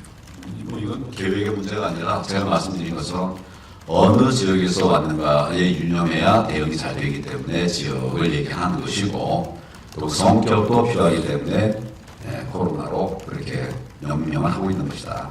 그런 말씀입니다. 그 어느 지역이 이제 중국인데요. 중국의 그 전체 입국 금지를 초기에 많이 주장하셨고요. 지금도 이제 미흡하다라고 지적하십니다. 근데 정부에서는 이제 일부 제한만 했습니다. 정부의 정책에 문제가 있다고 보십니까? 여전히 중국 전체를 막아야 된다고 보시는지? 감염원을 막아야 됩니다. 어디가 됐든 지금은 이제 세계적으로 확산돼가지고 유럽까지 퍼지지 않았습니까? 이런 부분에 관해서 우리가 감염원을 막는다 이런 관점에서 판단을 해야 한다고 생각합니다. 초기에는 중국 우한에서 발원해서 우리로 직접 들어오거나 또 우한에서 발원해서 중국의 다른 지역까지 확산되거나 이런 상황에서 우리에게 들어오는 것을 막는 것이 필요하기 때문에 중국으로부터의 입국을 이제 막아야 된다. 그래야 감염원을 막아야 그 다음부터 이제 치료나 회복이 되는 거거든요. 감염원을 열어놓고 뭐 누구 말씀하시는 대로 모기장을 열어놓고 모기 잡아봐야 뭐 해결 안 되지 않느냐. 그래서 감염원을 막아놓고 그 다음에 이제 우리 안에서의 치료 이것에 집중을 하고 또 하나는 이게 우리 안에서 또 확산되지 않도록 하는 뭐 이런 세 가지 영역의 역할이 필요한데 그 어느 하나도 소홀해서는 안 됩니다. 지금도 여전히 외국으로부터 들어오는 이런 감염원을 막는 일은 굉장히 중요한 것입니다. 이제 뭐 중국에서부터 들어오는 게 좀 줄었다고 해가지고 이 부분 외국에서 들어오는 것을 차단하는 일에 소홀해서는 이게 해결 안 될 겁니다. 제가 볼 때는 반드시 외부의 그 감염원 유입은 막아야 된다. 그런 생각에 변함이 없습니다. 그렇다면 요즘에 유럽, 미국발 유입이 늘고 있는데요. 그 지역에 대해서도 입국 제한이나 금지를 정부에 건의하실 생각이십니까? 가장 중요한 것은 우리가 막으면 되는 겁니다. 어디서 오든 우리가 막으면 되는 거거든요. 우리는 출입국 관리 시스템이 아주 잘 되어 있기 때문에 기본적인 큰 틀은 그런 것입니다. 네, 지난 이제 2달쯤 됐네요. 그 정부의 코로나 대응을 놓고 많은 논란과 이슈가 있었습니다. 대표님 보시기에 가장 정부가 잘못한 게 뭐라고 보시겠습니까? 초기 방역에 실패했죠. 잘못했습니다. 열어놓고서 많은 사람들이 들어올 때 그때라도 막아서 더 들어오는 것을 이제 막아내고 그리고 안에 들어온 것을 이제 치료하면 됐거든요. 그 열어놓은 채 치료했다. 그게 초기 방역 시스템에 좀 잘못이다. 저는 그렇게 봅니다. 그리고 결국 중국발 입국 금지 그 타이밍이 너무 늦었다는 말씀을 해주신 건가요? 중국발 입국 금지 제한에 대한 그 시기를 놓쳤다는 말씀이신 건가요? 초기에 대응을 신속하게 했어야 된다고 생각합니다. 그 감염병에 대한 대응은 생각보다 폭넓게 해야 됩니다. 생각보다 넓은 지역을 알아놓고 그리고 이제 치료에 들어가야 되는 거거든요. 뭐 예를 들어서 잠복기가 2주다. 그렇다고 2주만 딱 제한을 하다 보면 구멍이 뚫리는 경우가 생깁니다. 제 경우는 17일도 17일 지난 뒤에도 생긴 경우도 있고 그렇기 때문에 들어오는 유입원도 광범위하게 막을 필요가 있고 또 치료의 범위도 좀 넓게 확산해서 대처해야 된다고 생각합니다. 그러면 혹시 정부가 잘했다고 생각하는 건 있으신지, 이 자리에서 만약 정부의 대응을 한 가지만 꼽아서 칭찬하신다면 뭘 말씀하실지 궁금합니다. 가장 핵심적인 것은 이 전국적으로 이 코로나가 확산된 상황에서는 치료를 잘해야 됩니다. 신속하게 해야 됩니다. 지금 이 정부가 그 치료제를 개발하기 위한 노력을 경주하고 있는 것으로 알고 있고, 또 요즘 어제 그 신문들에 보면 7월 정도에는 이제 백신이 나올 거다 뭐 이런 얘기도 나오는데, 이런 부분은 잘했다 이런 생각합니다. 그리고 그것도 좀 더 신속하게, 그리고 더 말씀드리고 싶은 것은 지난 메르스 사태 때에 지금과 같은 그런 양상이 그대로 있었습니다. 끝난 다음에 우리 백서를 만들고 앞으로 이런 것을 보완해야 된다라고 아주 상당히 자세한 그 메뉴를 내놨습니다. 근데 그대로 다 됐었으면 지금 훨씬 이 사태의 확산을 사전에 예방할 수 있었을 것입니다. 근데 보니까 초기에는 그 후속 조치들이 좀 있었는데 그 뒤에는 이게 잘 안 돼 있는 겁니다. 이런 감압 병동 같은 것도 충분하게 확보가 안 돼 있어서 대구 같은 경우에는 뭐 굉장히 난처하지 않았습니까? 그런 지적은 안 할 수가 없고요. 그럼에도 불구하고 이제 이것을 근본적으로 치료, 제가 이제 세 가지 큰 영역을 말씀드렸었는데, 치료의 영역에 관해서 그렇게 백신을 만들기 위한 노력을 하고 있는 이런 점들은 평가할 수 있다고 생각합니다. 그리고 이 자리에 꼭 말씀드리고 싶은 것은 우리 의료진 정말 헌신적으로 노력을 했습니다. 지금 이제 우리 코로나 사태가 폭발적으로 이렇게 늘어나지 않고 있는 중요한 원인 중 하나는 의료진들이 헌신적으로 치료를 했고, 또 공무원들도 정말 헌신적으로 이렇게 이 코로나를 극복하기 위해 노력했다고 생각합니다. 이런 점도 정말 국민들께서 기억하셔야 될 부분이다, 그런 생각을 합니다. 플로우에서 관련 질문이 들어와서 요거는 우리 태 의원 질문에 이어서 제가 여기서 소화를 하고 가는 게 낫다 싶어서 좀 대신 여쭤드리겠습니다. 그 기자 이름하고 매체는 밝히지 않겠습니다. 그냥 익명으로 하겠습니다. 트럼프가 우리한테 의료용품 지원해 달라고 할 정도로 현재 확산 저지 성과만 놓고 보면 잘하고 있는 거 아니냐. 처음부터 내놓았던 중국발 입국 전면 금지 주장을 하셨었던 최초의 대안 제시는 여전히 적합하다고 보고 계십니까? 이런 질문 들어가 있습니다. 거듭 말씀드리다시피 지금이라도 유입은 차단해야 됩니다. 유입하는 것을 그냥 놔두고서는 해결이 안 될 겁니다. 유입되는 것은 차단해야 됩니다. 그것이 중국이 됐든 또 새로운 발원지가 됐든 차단해야 되는 것은 지금도 여전히 맞고, 또 그런 전제하에서 시작이 돼야 됩니다. 다만 이제 뭐 경제인들이 서로 가는 문제들, 이런 부분들 때문에 어려움을 겪는 분들이 있습니다. 이런 부분들에 관해서는 우리 정부가 더 면밀한 대책을 세워서 이분들의 오가는 출입국 과정에서의 안전을 좀 확보하는 더 많은 노력을 하고 이렇게 풀어가야 될 부분이 있죠. 그런데 유입원을 차단하고 막아내는 것들은 치료의 기본입니다. 뭐 어떤 나라의 눈치를 보느라고, 외국의 특정 국가의 눈치를 보느라고 우리가 좀 이 업무를 좀 게을리 소홀히 한 것이 아니냐, 그런 생각을 할 수 있습니다. 이런 부분은 우리 국민들의 건강과 안전, 이런 측면에서는 그렇게 해서는 안 되는 정책이라고 생각합니다. 다시 초기 상황으로 돌아가더라도 중국 입국 전면 금지 건의는 또 할 것이다라고 해석해도 되겠습니까? 코로나에 대응을 위해서는 반드시 필요한 조치입니다. 힘들지만 그렇게 해야 되는 조치라고 저는 생각합니다. 그 당시에 했었어야 한다. 그렇습니다. 자, 이 프로 질문에 대해서는 그런 의견 밝혀주셨습니다. 신승근 의원 계속해 주시죠. 제가 그 부분에 대해서 하나, 이 질문이 계속 나오는 이유가 그런 거라고 생각하는데요. 아마 그 밑에는 그런 게 숨어 있을 거라고 생각합니다. 그러면 중국 그 입국 금지를 요구했듯이 지금은 이제 유럽, 특히 이제 미국이 확산되고 있는데, 미국에 대해서도 그러면 기존 원칙대로 한다면 미국도 입국 금지하라고 아니 얘기해야 되는 거 아니냐 이런 의문이 좀 있는 것 같아요. 이건 좀 어떻게 될 것입니까? 우한 코로나라고 하는 명칭에서 보듯이 특정 지역에서 아주 급속하게 확산된 것이기 때문에 그런 경우에는 타겟팅 방어를 해야 되겠죠.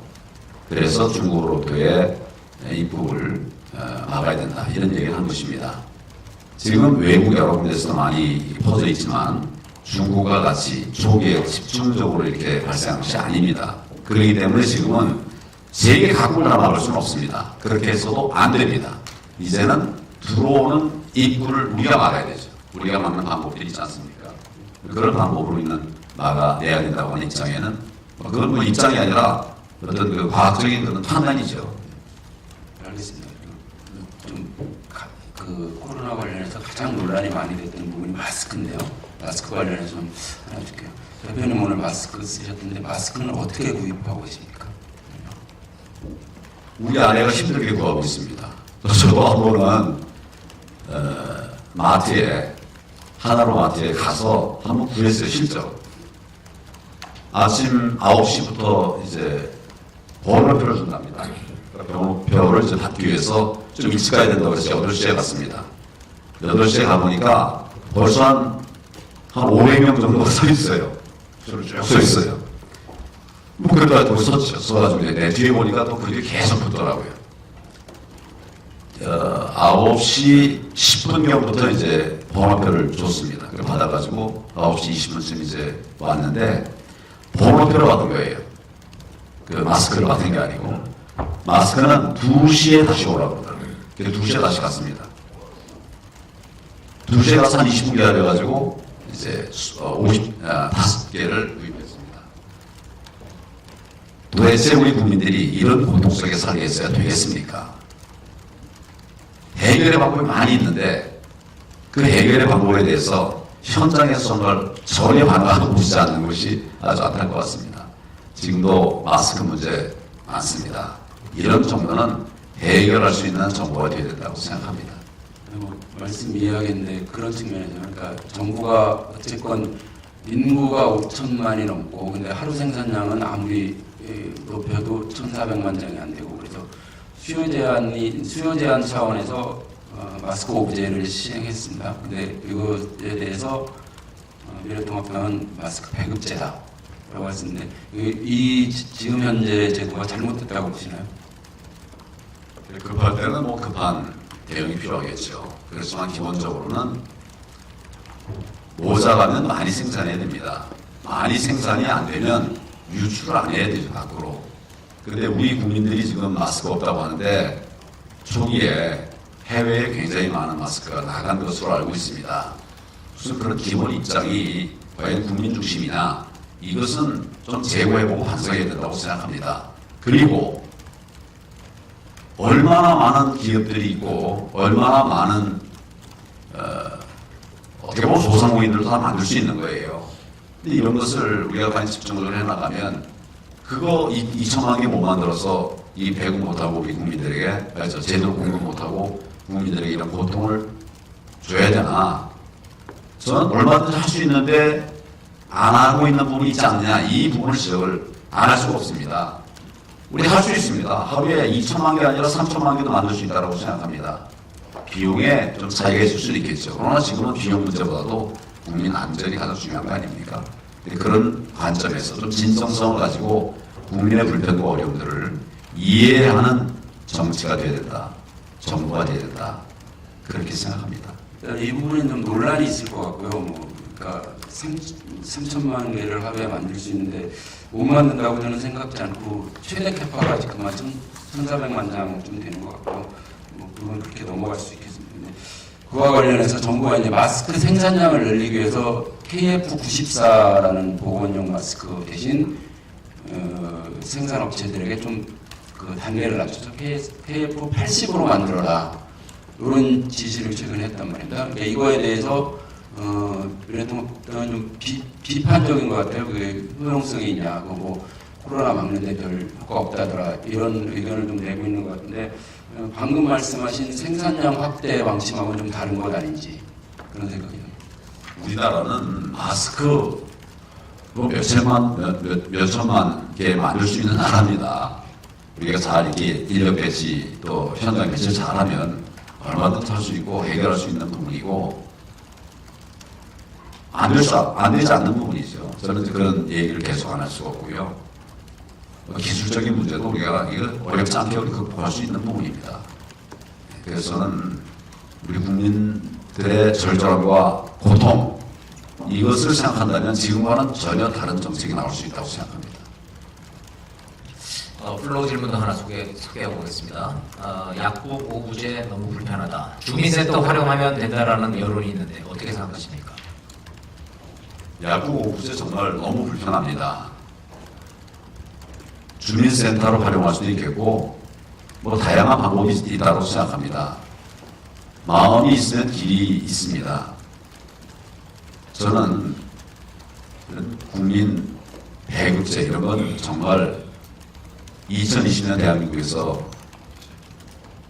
있어서는 안 되는 그런 조치라고 생각합니다. 뭐 물론 며칠 이렇게 할 수는 있겠지만 이거 사회 제도화해가지고서 얼마가 됐습니까?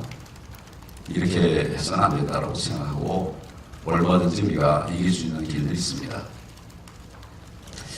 알겠습니다. 상대적으로 플로우 질문도 많이 들어오고 있고 저희 질문도 많이 남아 있고 그래서 사회자로서 좀 마음이 좀 급합니다. 급한 이거 이제 핵심적인 내용부터 좀 더 핵심적인 질문과 핵심적인 답변으로 좀 속도감을 좀 내보고자 좀 합니다. 이진우 의원께서 코로나 관련한 그 경제 대책에 대한 질문을 많이 준비를 좀 해놨습니다. 짧게 핵심 질문만 해서 단답형으로 좀 유도를 좀 해주시죠. 네, 말씀하신 대로 좀 코로나19 사태 때문에 경제가 아주 많이 어렵습니다. 한국만 어려운 게 아니라 전 세계적으로 사상 초유의 대책들이 쏟아지고 있는데 대표님 어제 정부가 100조 원 규모의 금융안정 대책을 발표했습니다. 지금 정부가 제대로 하고 있는 겁니까?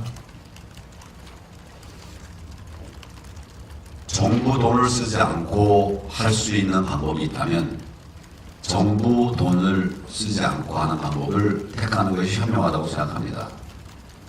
정부도 쓴다는 것은 나중에 다 결국 나라비 되는 거 아니겠습니까? 나라빚은 결국 국민의 빚이 되는 거죠. 그 국민의 빚들이 쌓이면 우리 미래 세대에 대한 빚이 되는 것입니다. 저희가 생각하는 재난긴급구호 자금은 국민의 돈을 국민의 혜택으로 돌리자 하는 이런 것입니다. 지금 정부가 하고 있는 것은 예산으로 하겠다는 거예요. 급하면 그렇게 해야 되죠. 다른 길이 있으면 다른 길로 찾아봐야 됩니다. 그냥 쉽게 편하게 정부 돈 가지고서 문제를 해결하려고 하는 것은 좀 아니한 것이 아닌가. 저희가 제안한 부분들을 문재인 정권이 좀 진지하게 검토해 주셨으면 좋겠습니다. 그렇게 해야 저희 자유시장 경제의 원리가 우리 사회의 기본적인 틀이 됩니다. 자꾸 돈 주고 현금 주고 자꾸 정부가 직접 나서서 공무원 채용하고 이런 공공기관 채용해서 일자리를 그걸로 메우려고 하고 근데 그럼 나중에 누구 빚이 되겠습니까? 공무원 하나 넣는 것이 얼마나 힘든 일인데 이 정부 들어서 공무원 17만 명을 늘리겠다고 하고 있어요. 100만 명 공무원인데 120만 명, 공공기관까지 말하면 160만 명 만들겠다고 하는 생각까지 가지고 있습니다. 누가 그 사람들, 그분들 월급 주고 또 나중에 은퇴자금까지 주겠습니까? 신중해야 됩니다. 정부 돈 쓰는 거 필요하면 반드시 많이 써야 되지만 신중해야 됩니다. 예, 대표님 말씀해 주신 것처럼 기존에도 포퓰리즘 정책에 대해서는 아주 강도 높은 비판을 해오셨습니다. 그런데 미래통합당에서도 국민채권을 발행을 해서 40조짜리 재원을 마련한 다음에 소상공인들한테 최대 1,000만 원까지 대출이 아니라 현금으로 그냥 지원을 하겠다. 이런 방안을 내놓으셨는데 채권이라는 건 사실 발행을 하게 되면 누군가는 갚아야 하는 건데요. 또 어떻게 되는 겁니까? 아까 제가 말씀드린 이제 그 국민 긴급 구호 자금 그 말씀이신데요. 이것은 이제 국민들이 모은 돈, 정부 돈이 아닙니다. 그 돈으로 이제 필요한 지원들을 해 준다는 것인데, 이 부분에 관해서는 이제 민간 영역에서 다양한 연구들을 하고 또 제도적인 뒷받침을 해서 진행을 해 나가게 되겠죠. 이 돈을 풀 때 쉽게 이렇게 생각하고 풀지 않을 겁니다. 이런 부분에 관해서 좀 더 면밀하게 잘 대비를 해서 정부 돈 안 들이면서 어려움들을 극복할 수 있는 자금을 확보할 수 있는 방안, 이런 것들을 만들겠다는 얘기입니다. 대표님 그 재정 건전성 문제에 대해서 특히 강조를 하시는 것 같습니다. 그런데 지금 통합당이 내놓은 대안을 살펴보면 통합당의 대안에도 사실 엄청난 재정이 필요합니다. 그리고 평소 강조해 오셨던 재정 건전성 문제 어떻게 풀어나가야 될까요? 기본적으로 예산은 세수를 정하고 세출을 이제 확정한 이런 절차를 거쳐야 됩니다. 그러니까 돈을 쓸 때는 이 돈을 어떻게 모을 것인가, 이게 기본 대응 원칙이 돼야 되는데, 지금 정부에서는 그 새 입을 먼저 생각한, 그럴 때도 있겠지만 그렇지 않은 경우가 많이 보입니다. 그 점을 계속 얘기를 하는 겁니다. 새 입만큼 세출을 벌이면 그건 국가 부채에 전혀 부담이 안 되겠죠. 오히려 지난 정권에서는 국가 빚을 갚아가면서 이렇게 국정을 운영을 했었습니다. 제 생각에는 국가 부채가 40%를 넘으면 그건 굉장히 위험한 수준이다, 그런 생각을 합니다. 그런데 지금 나라 빚이 아마 42% 가까이 돼 있을 겁니다. 그건 굉장히 위험한 상황이라고 생각합니다. 특히 경제가 뭐 좋을 때야 그냥 넘어갈 수 있지만, 지금같이 어려울 때, 이럴 때는 이것이 굉장히 우리에게 큰 부담이 될 수 있는 거죠. 그런 부분들을 면밀하게 검토하면서 정부로서는 책임감 있게 예산 집행을 해야 된다고 생각합니다. 대표님 그 재난긴급 구호자금이라고 표현을 하셨습니다만, 지금 지자체들 중심으로 재난 기본소득에 대한 그 논란이 굉장히 많이 있습니다. 예컨대 어제 이재명 경기지사가 경기도민에게 10만 원씩 나눠주는 그런 방안을 발표를 했습니다. 그 재난 기본소득에 대해서는 어떤 생각을 갖고 계십니까? 반대하시는 건가요? 역시 그 이제 그 정부 돈을 그냥 준다는 소리거든요. 그 정부 돈을 주는 것, 중앙정부든 지방정부든 다 마찬가지로 정부의 빚이 되는 겁니다. 그래서 저는 빚을 만드는 것보다는 다른 방법들을 강구하자. 그 아까 말씀드린 그 국민의 돈, 국민의 힘으로 국민의 어려움을 극복하자라고 하는 것이 그런 것이죠. 지금 저희가 얘기하는 재난긴급구호 자금은 정부 예산이 아니라 좀 여유가 있는 이런 자금들을 모아서 그래서 기금화해가지고 운영을 하자, 이런 관점입니다. 기본적으로 쉽게 정부 돈을 쓰는 것보다는 정부 돈은 아끼고 다른 재원을 마련해서 또 사용할 수 있는 그런 길들을 열어가야 된다, 그런 생각입니다. 예, 대표님, 뭐 역시 같은 맥락의 질문일 수 있겠습니다만, 지금 정부하고 여당은 선거 끝난 다음에 2차 추경 거의 뭐 공식화하고 있습니다. 그리고 대표님 생각 어떠신지 궁금하고요. 견제가 필요하다고 보십니까? 추경에 대해서는 신중해야 한다고 하는 것이 기본 입장입니다. 그러나 필요한 때는 추경을 해야 되죠. 그리고 필요하다면 충분히 해야 됩니다. 저희 당에서 추경에 대해서 이야기를 하는 것은 대부분은 추경이라고 하는 이름으로 추경의 요건에 맞지 않는 그런 비추경 대상 예산을 확보해서 함부로 쓰는 것을 계속 지적하는 것입니다. 이 부분에 관해서는 뭐 예비비나 다른 예산이 있기 때문에 그걸 활용을 하고 추경을 확보하면 결국 이제 나라 빚을 수 있는 거거든요. 이 부분에 관해서 신중해야 한다는 그런 입장이지 추경 자체를 반대하는 것은 아닙니다. 그리고 필요한 추경은 말씀드린 것처럼 과감하게 정말 필요한 분들에게 잘 공급될 수 있도록 그렇게 해야 된다. 그것이 기본 입장입니다. 저희가 들어서 잘 이해가 안 되는 거는 국민들도 잘 이해가 안 될 거라는 전제 아래 다시 한번 좀 시간이 없지만 차분히 여쭙습니다. 정부 돈 마음대로 쓰지 말자. 이거 다 돈 빚이고 미래 세대에 되는 거고 이거 다 세금이다. 이해됩니다. 근데 통합당이 제시한 긴급 재난 구호 자금은 정부 돈이 아니다. 세금 아니다. 이거는 여유 있는 돈을 모아서 기금을 마련한다. 뭡니까? 성금 걷자라는 뜻인가요? 시중에 이제 유동자금이 많이 있죠.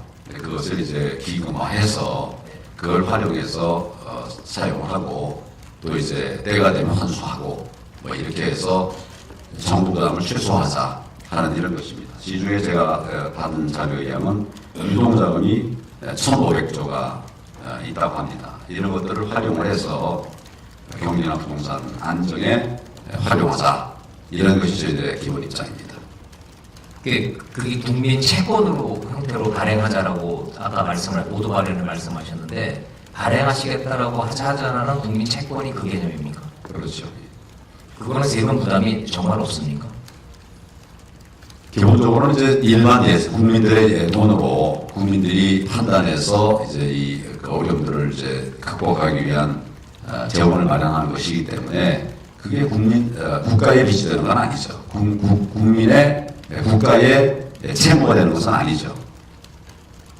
결국 나중에 문제가 생기가 그러면 정부가 보증해줘야 되는 거 아닌가요? 지금 보증? 제가 알기로는 보증 얘기는 안 나오는 것입니다. 보증 얘기가 나오면 결국 이제 정부에 부담이 되는 거죠. 그런 구조로 만드는 것이 아니고 지금 유동자금들을 잘 활용을 해서 지금 위기를 극복하기 위한 그런 이제 재원으로 활용을 하자 이런 것입니다. 알겠습니다. 미래통합당이 그런 황교안 대표가 긴급 재난 구호 자금 제안을 하셨기 때문에 저희가 질문을 자꾸 드려봤습니다. 다음 질문 가겠습니다. 김민경 의원님. 지금 대구 경북 어떻게 보면 통합당의 텃밭이기도 한데요. 이번 코로나19 사태로 굉장히 힘듭니다. 대구 경북이 힘들게 된 초창기를 거슬러 올라가 보면 31번 환자 신천지 신고가 있었습니다. 문 대통령을 비롯해서 박원순 시장, 이재명 지사 등 신천지와의 어떤 약간 전쟁으로 느껴질 만큼 선포를 했었고요. 그 뒤에 여러 가지 조치가 있었습니다. 하지만 우리 황 대표님은 신천지 관련해서는 별다른 언급이 없으셨던 걸로 알고 있습니다. 이번 사태에 대해서 특히 신천지에 대한 어떤 입장이 있으십니까? 여러 번 입장을 밝혔습니다. 저의 입장을 여러 번 밝혔습니다. 우리 당의 입장도 여러 번 밝혔습니다. 신천지는 이 코로나 사태를 극복하기 위한 정부의 노력에 적극적으로 협조해라. 이런 얘기를 했고요. 자꾸 이제 저하고 신천지와의 관련성을 얘기하는데 저는 신천지와는 신천지에 대해서는 어떤 우호적인 생각이 아니라 그렇게 해서는 안 된다는 생각하고 있습니다. 이번 신천지 사태와 관련해서 우리 당이 강력하게 우한 코로나 사태 예방을 위한 노력을 해야 필요하면 모든 조사에 응할 수 있도록 해야 된다. 그런 입장 분명히 내놨습니다. 여러 번 내놨는데 신천지하고 그게 연루되어 있다. 이런 말씀들을 자꾸 하시는 것을 저는 도저히 이해를 할 수가 없습니다. 차명진 전 의원께서는 신천지 폐쇄 얘기 나왔을 때 종교 탄압이다라고 얘기하셨습니다. 같은 입장 아니시라는 걸로 이해하면 됩니까? 종교의 자유는 최대한 보장되어야 됩니다. 그러나 국가 위기 상황, 위험 상황에 있어서는 그런 부분 일부 유예해야 되고 또 제한될 수도 있다고 생각합니다. 이 부분에 관해서 이 확산을 막기 위한 조치 필요하다고 생각합니다. 좋습니까? 네, 좋습니다. 다음 경제정책 전반으로 좀 넘겨가도록 하겠습니다. 이진우 의원님. 대표님 아까 모두 발언에서도 경제 재건을 강조해서 말씀을 하셨습니다. 특히 현 정부의 소득 주도 성장 정책을 경제 파탄의 주범이다 이렇게 비판을 해오셨습니다. 만약 이번 총선에서 승리하신다면 입법 권한을 통해서 소주성 정책의 병정을 추진하시겠습니까? 소주성은 반드시 바꿔야 됩니다. 이거는 우리가 그동안 그렇게 소중하게 여겼던 자유시장 경제에 반하는 것입니다. 자유시장 경제가 억지돼가지고는 경제가 살아날 수 없습니다. 소주상 반드시 바꾸고 시장이 활기차고 역동적으로 움직일 수 있게 해줘야 됩니다. 그걸 막고 있는 최저임금, 또 과도한 근로시간 규제 이런 것들은 확 풀어야 우리 경제가 살아날 수 있는 모멘텀이 될 수 있다. 이건 분명합니다. 예, 그 대표님이 그 소주성 정책에 대안으로 작년에 이른바 민부론을 제시를 하셨습니다. 그런데 그 뒤로 그 민부론 얘기를 별로 들어본 적이 없는 것 같습니다. 그 민부론이 통합당 정책으로 여전히 유효한 겁니까? 민부로는 우리가 생각하는 경제를 살리는 대책을 집대성한 겁니다. 책 이름을 민부론이라고 했지만 경제 살리는 정책들을 집대성한 겁니다. 그 중에는 하나도 버릴 것이 없습니다. 지금이라도 이 정권이 민부론에 있는 경제 살리기 위한 정책들을 채택해서 시행한다면 변화가 있을 겁니다. 그 소리가 최근에 잘 안 들린다. 우리가 그걸 계속 홍보하고 얘기를 하면 뭐 일이 길을 수 있겠지만 이 정부 들어서 워낙 이슈들이 많았기 때문에 알려드리고 우리가 집행하고 있는 부분은 집행을 한 것뿐입니다. 그건 여전히 살아있고 또 지금도 뭐 우리 여러분들도 그 민부론 하나 보시면 아주 간략하게 지략적으로 좋은 내용들을 담아놨습니다. 앞으로 우리 경제를 살리는 길입니다. 네. 오늘 기조연설에서 규제 혁신에 대한 말씀을 많이 해주셨습니다. 규제 혁신을 통해서 우리나라 경제 구조를 4차 산업 시대에 걸맞게 바꿔내야 한다. 신산업 육성을 통해서 청년들의 양질의 일자리를 만들어야 된다. 이런 점을 강조하셨는데 그동안 늘 해오셨고 그 말씀해 오신 대목입니다. 근데 지난번에 국회에서 타다금지법이 통과됐죠. 그로 인해서 지금 앞서 말씀하셨던 신산업 부문의 대표적인 선도개혁 하나가 문을 닫게 됐습니다. 그 입법 활동은 그 미래통합당이 별다른 이견 없이 여당의 안에 동의를 해준 셈인데 그동안 말씀하시는 것과 좀 모순이 되는 행동 아니었습니까? 지난 정권의 핵심적인 아젠다 중에 하나가 규제 혁신이었습니다. 규제가 많다고 해서 이제 국민들이 건의를 하십니다. 그러면 정부가 그걸 심사를 해서 풀어주죠. 그 규제를 풀어드린 비율에 관해서 잠깐 말씀드리면 지난 정권 초기에는 8%였습니다. 그러니까 100건이 들어오면 그 8건 정도가 풀어줄 수 있었다는 것이죠. 규제 혁신을 큰 개혁과제로 잡고 추진한 이후에 규제가 많이 풀렸습니다. 그래서 8%가 10%가 되고 20% 되고 30%가 되고 나중에는 40%까지 풀었습니다. 그럼 나머지 60%는 왜 못 푸냐? 이거는 국민의 생명과 안전과 직결되기 때문에 도저히 풀 수 없는 이런 영역이 있는 겁니다. 근데 그것이 이제 저희들로서는 최대한 노력했는데 40%밖에 못 풀고 60%가 남아있는 것이죠. 지금 타다 문제에 관해서도 이게 국민 안전과 직결되는 부분이 있습니다. 그래서 풀 수 없는 영역이 있는 거죠. 그러니까 그걸 절충하면서 해결책을 찾고 있던 것인데 기본적으로 저희 당의 입장은 규제를 풀어야 된다. 다만 이제 과거에 이제 진행되어 오던 이런 산업혁명 여기에서는 좀 신중할 수 있는 부분이 있다.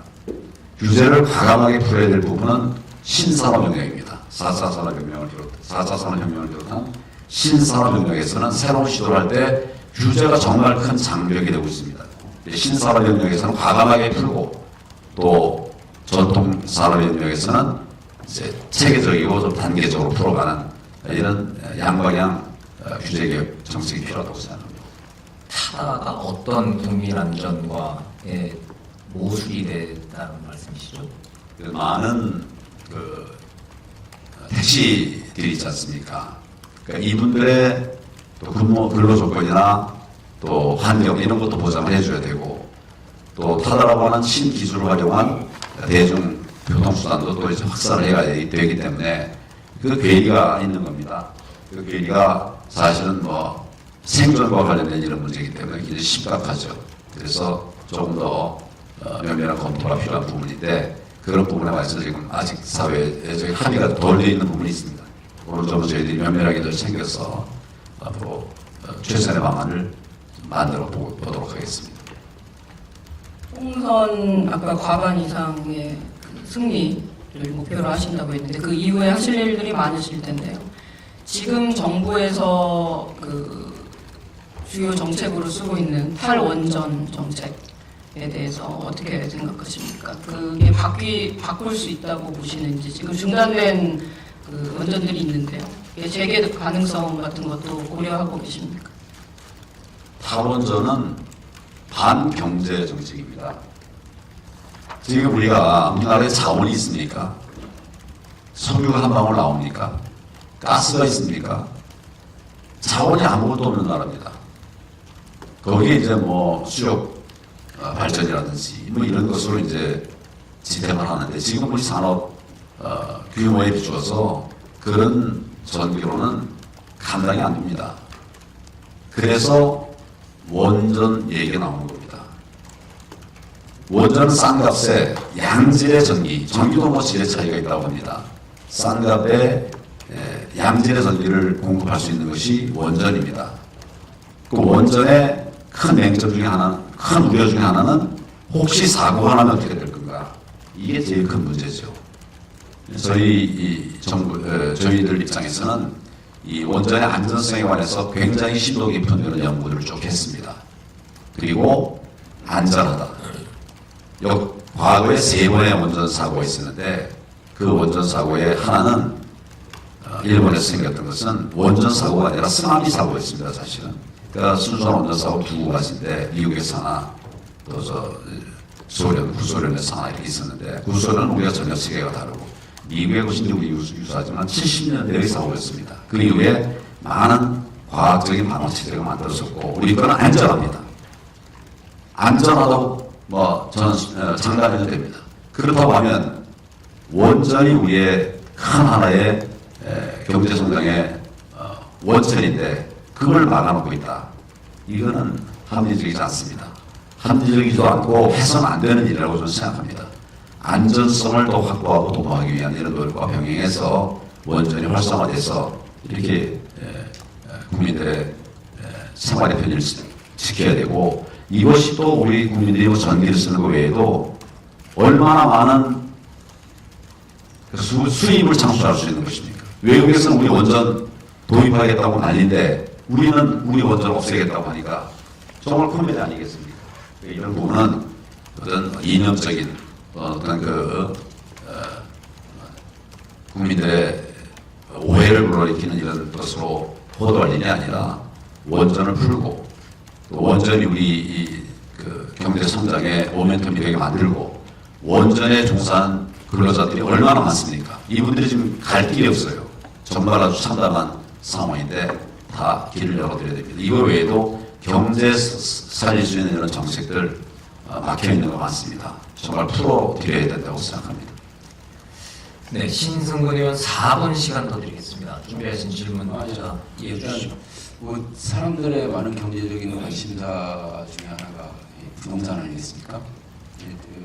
미래통합당이 부동산 정책을 계속 비판해 왔는데 그러면 황 대표님이 생각하시는 대안은 뭔지 어떻게 해야 대책할 수 있습니까? 거기도 저는 시장경제의 원칙이 적용돼야 된다고 생각합니다. 국민들은 많은 좋은 주택을 원하시는데 그걸 규제하면 저절 가격이 올라갈 수밖에 없지 않겠습니까? 이게 아파트 많이 지으면 아파트 값이 올라간다. 그래서 이 정도 들어서 벌써 19번째 부동산 대책을 만들어냈는데 대책을 만들어낼 때마다 계속 결과적으로 보면 집값이 오르는 겁니다. 이거 잘못된 거 아닙니까? 그럼 빨리 고쳐야 되죠. 그래서 저는 기본적인 방향이 국민들이 필요로 하는 그런 좋은 주택들을 많이 공급해야 된다. 그렇게 되면 저절로 아파트 가격, 주택 가격이 조정이 되겠죠. 내려가게 되는 것이죠. 잠정적으로 이제 그렇게 하다 보면 부동산 투기가 일어난다. 뭐 이런 걱정도 되죠. 근데 그런 것을 막는 것이 정부의 책임입니다. 역할입니다. 그런 어려움들을 감당할 생각을 해야지 아예 그냥 집을 못 짓게 해버리면 집 없는 사람 어떻게 되겠습니까? 지금 한 1주택을 갖고 있는 그런 가구들조차도 지금 그 주택 문제 때문에 고통을 받고 있다고 하시죠. 그래서 저는 정부가 적절한 곳, 뭐 어떤 나라는 그 열차 위에다가 좋은 아파트를 지어서 거기 이제 그것도 활용을 한다고 하고 있지 않습니까? 부지가 없으면 뭐 그런 방법도 있는 것이죠. 또 불필요한 규제들 풀어서 더 많은 좋은 주택을 공급하면 주택 문제가 자연스럽게 해소될 수 있다. 근본 방향은 시장 경제로 돌아가는 것입니다. 부동산도 마찬가지입니다. 근데 지난 몇 년을 보면 실제로 정부 정책이 이렇게 추진될 수밖에 없었던 게 가령 재건축 문제 같은 경우도 재건축 때문에 오히려 일정 정도 연한이 된 집들을 빨리 허물고 그거 재건축에 대한 기대 때문에 집값이 오르해서 정부가 그런 대책을 내놓은 걸로 생각하는데 오히려 거꾸로 더 투기를 부추기지 않을까요? 특히 강남이나 서울같이 제한된 곳에서는. 아주 극단적으로 말하면 엄청나게 많은 집이 공급되면 저절로 집값 떨어집니다. 현실적으로 가능한가요, 그게? 그러니까 그런 방향성을 좀 분명하게 잡고 해야 되지. 필요는 우리 국민들은 많은 집이 필요하다고 그러는데 그것을 묶어놓고서는 해결되지 않는 것이죠. 근데 정부는 뭐 신도시도 주변에 계속 짓고 그러고 있는데 뭐 가능한 가용 자원을 다 동원해서 한다고 하는데 그 이외에 다른 어떤 대책을 갖고 계신가요? 공부를 하게 할 수 있는? 새로 집을 짓는다 하더라도 국민들이 원하는 지역에 원하는 그런 집을 지어야 되는 거거든요. 그런데 원하지 않는 지역에다가 집을 많이 지어봐야 그건 뭐 공가 빈집이 되는 거죠. 그러니까 역시 이것도 국민들과 충분하게 잘 소통하면서 국민들이 어떤 부동산 정책을 원하는가 이걸 충분히 잘 검토해서 대책을 내놔야 된다고 생각합니다. 대책을 많이 내놓는 게 중요한 게 아니라 19번 내놓는 게 중요한 게 아니라 한 번을 하더라도 제대로 된 그런 대책을 내놔야 된다고 생각합니다. 원론적으로 뱅뱅 도는 것 같아서 요 질문은 여기서 마치고요. 사람들이 관심 있는 부분이 그 대표님 잠원동 아파트인데요. 그 잠원동 아파트 하셨습니까? 보유하고 계십니까? 내놨습니다. 왜 안 나가고 있습니까? 꽤 뭐 고가인 것으로 알고 있습니다. 그런 쉽지 않습니다. 그러면 그 하시겠다는 의지는 분명하신 건가요? 내놨습니다.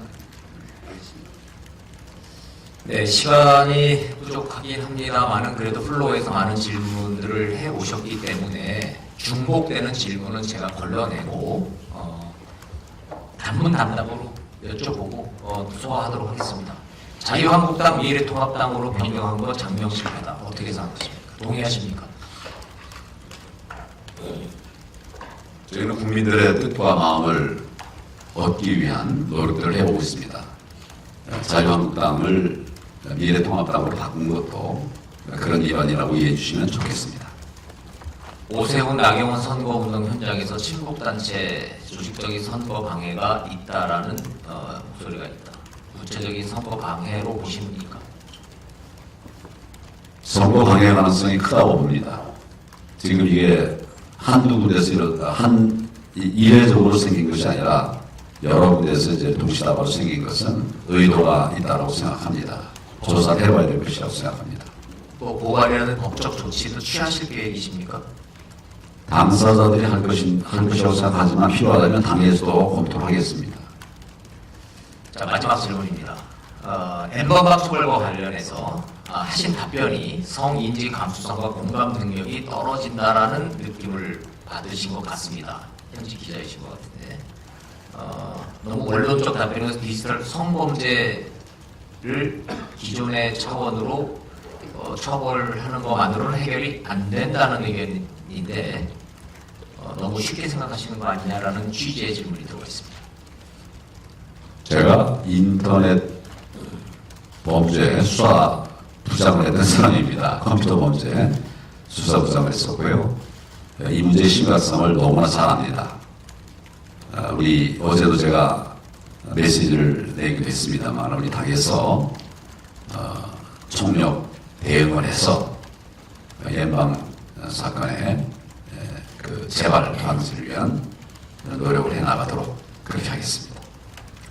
네, 관훈클럽 초청 황교안 통합당 대표 토론회를 마칠 시간이 됐습니다. 100분 넘는 시간 동안에 걸프로 질문 답변해 주신 황교안 대표님께 다시 한번 감사를 드리면서 마지막 토론 소감 1분 드리겠습니다. 오늘 이렇게 뜻깊은 자리를 통해서 진솔하고 또 저 나름대로는 후련한 이런 토론을 할 수 있어서 모처럼 좀 마음이 풀리는 기회였다고 생각합니다. 사실 민주주의 정치에서 토론은 가장 중요한 과정인데 정작 우리 정치에서 토론을 가질 기회가 점점 사라지는 것 같아서 아쉽게 생각합니다. 또 토론을 하면 반드시 이겨야 된다 이런 생각을 하고 있는데 그것도 옳은 생각은 아니라고 생각합니다. 제가 처음 정치에 발을 딛기로 결심했을 때 그 뜨거웠던 열정을 다시 돌이켜보게 됩니다. 국무총리와 대통령 권한 대행을 마치고 다시 평범함 속으로 돌아갔을 때는 참으로 편안한 느낌이 있었습니다. 그러나 나라가 걷잡을 수 없이 기울어 가고 또 국민의 절규가 여기저기서 들릴 때 저는 과연 무엇을 해야 하는지 묻고 또 물었습니다. 그 해답으로 찾은 것이 정치였습니다. 당을 이끌고 반드시 총선을 이겨야 한다고 하는 일념으로 당대표 경선에 출마하게 됐습니다. 저의 그 초심과 결심에 이제 답해야 할 때가 되었습니다. 총선 승리 그리고 국민 승리라고 하는 답을 드려야 합니다. 앞으로 더 겸손한 자세로 국민과 언론인들의 지적을 가슴에 새기겠습니다. 그리고 다시 한번 원칙과 포용의 정치를 약속드립니다. 저는 이제 다시 종로로 갑니다. 그곳의 골목과 시장에서 만나는 분들이 저에게 가장 확실한 버팀목입니다. 조금 더 잘해달라. 제발 좀 바꿔달라. 그 말씀들이 모두 저에게 비타민과도 같습니다. 국민 여러분께 호소드립니다. 이 무능 정권을 반드시 꾸짖어 주시고 위기 극복의 선택으로 나라를 일으켜 주십시오. 저와 미래통합당은 국민과 함께 문재인 정권 심판을 반드시 이뤄내겠습니다. 대한민국을 우리가 꿈꾸던 그런 자랑스러운 나라로 되살려내겠습니다. 감사합니다. 감사합니다. 토론은 마치고 코로나 사태 국민 수칙에 따라서 악수도 생략하도록 하겠습니다. 관훈클럽 감사패를 드리는 순서로 감사 인사를 대신하고자 합니다. 전달은 박정훈 관훈클럽 총무님께서 해주시고 감사패 문구는 이재우 사무국장님께서 대독하겠습니다. 대표님 일어나셔서 앞에 나가시고 저희 관훈클럽 총무가 전달하는 감사패를 드리는 순서입니다. 유일하게 허용되는 박수 시간이니까 박수 한번 쳐주십시오. 감사합니다. 예, 제가 기념패 문안을 읽어드리겠습니다. 황교안 미래통합당 대표, 관훈클럽은 황 대표를 모시고 유익한 대화와 품격 있는 토론을 했습니다. 함께한 소중한 이 자리는 63년을 이어온 관훈클럽의 전통과 더불어 길이 기억될 것입니다. 2020년 3월 25일 관훈클럽 총무 박정훈. 감사합니다.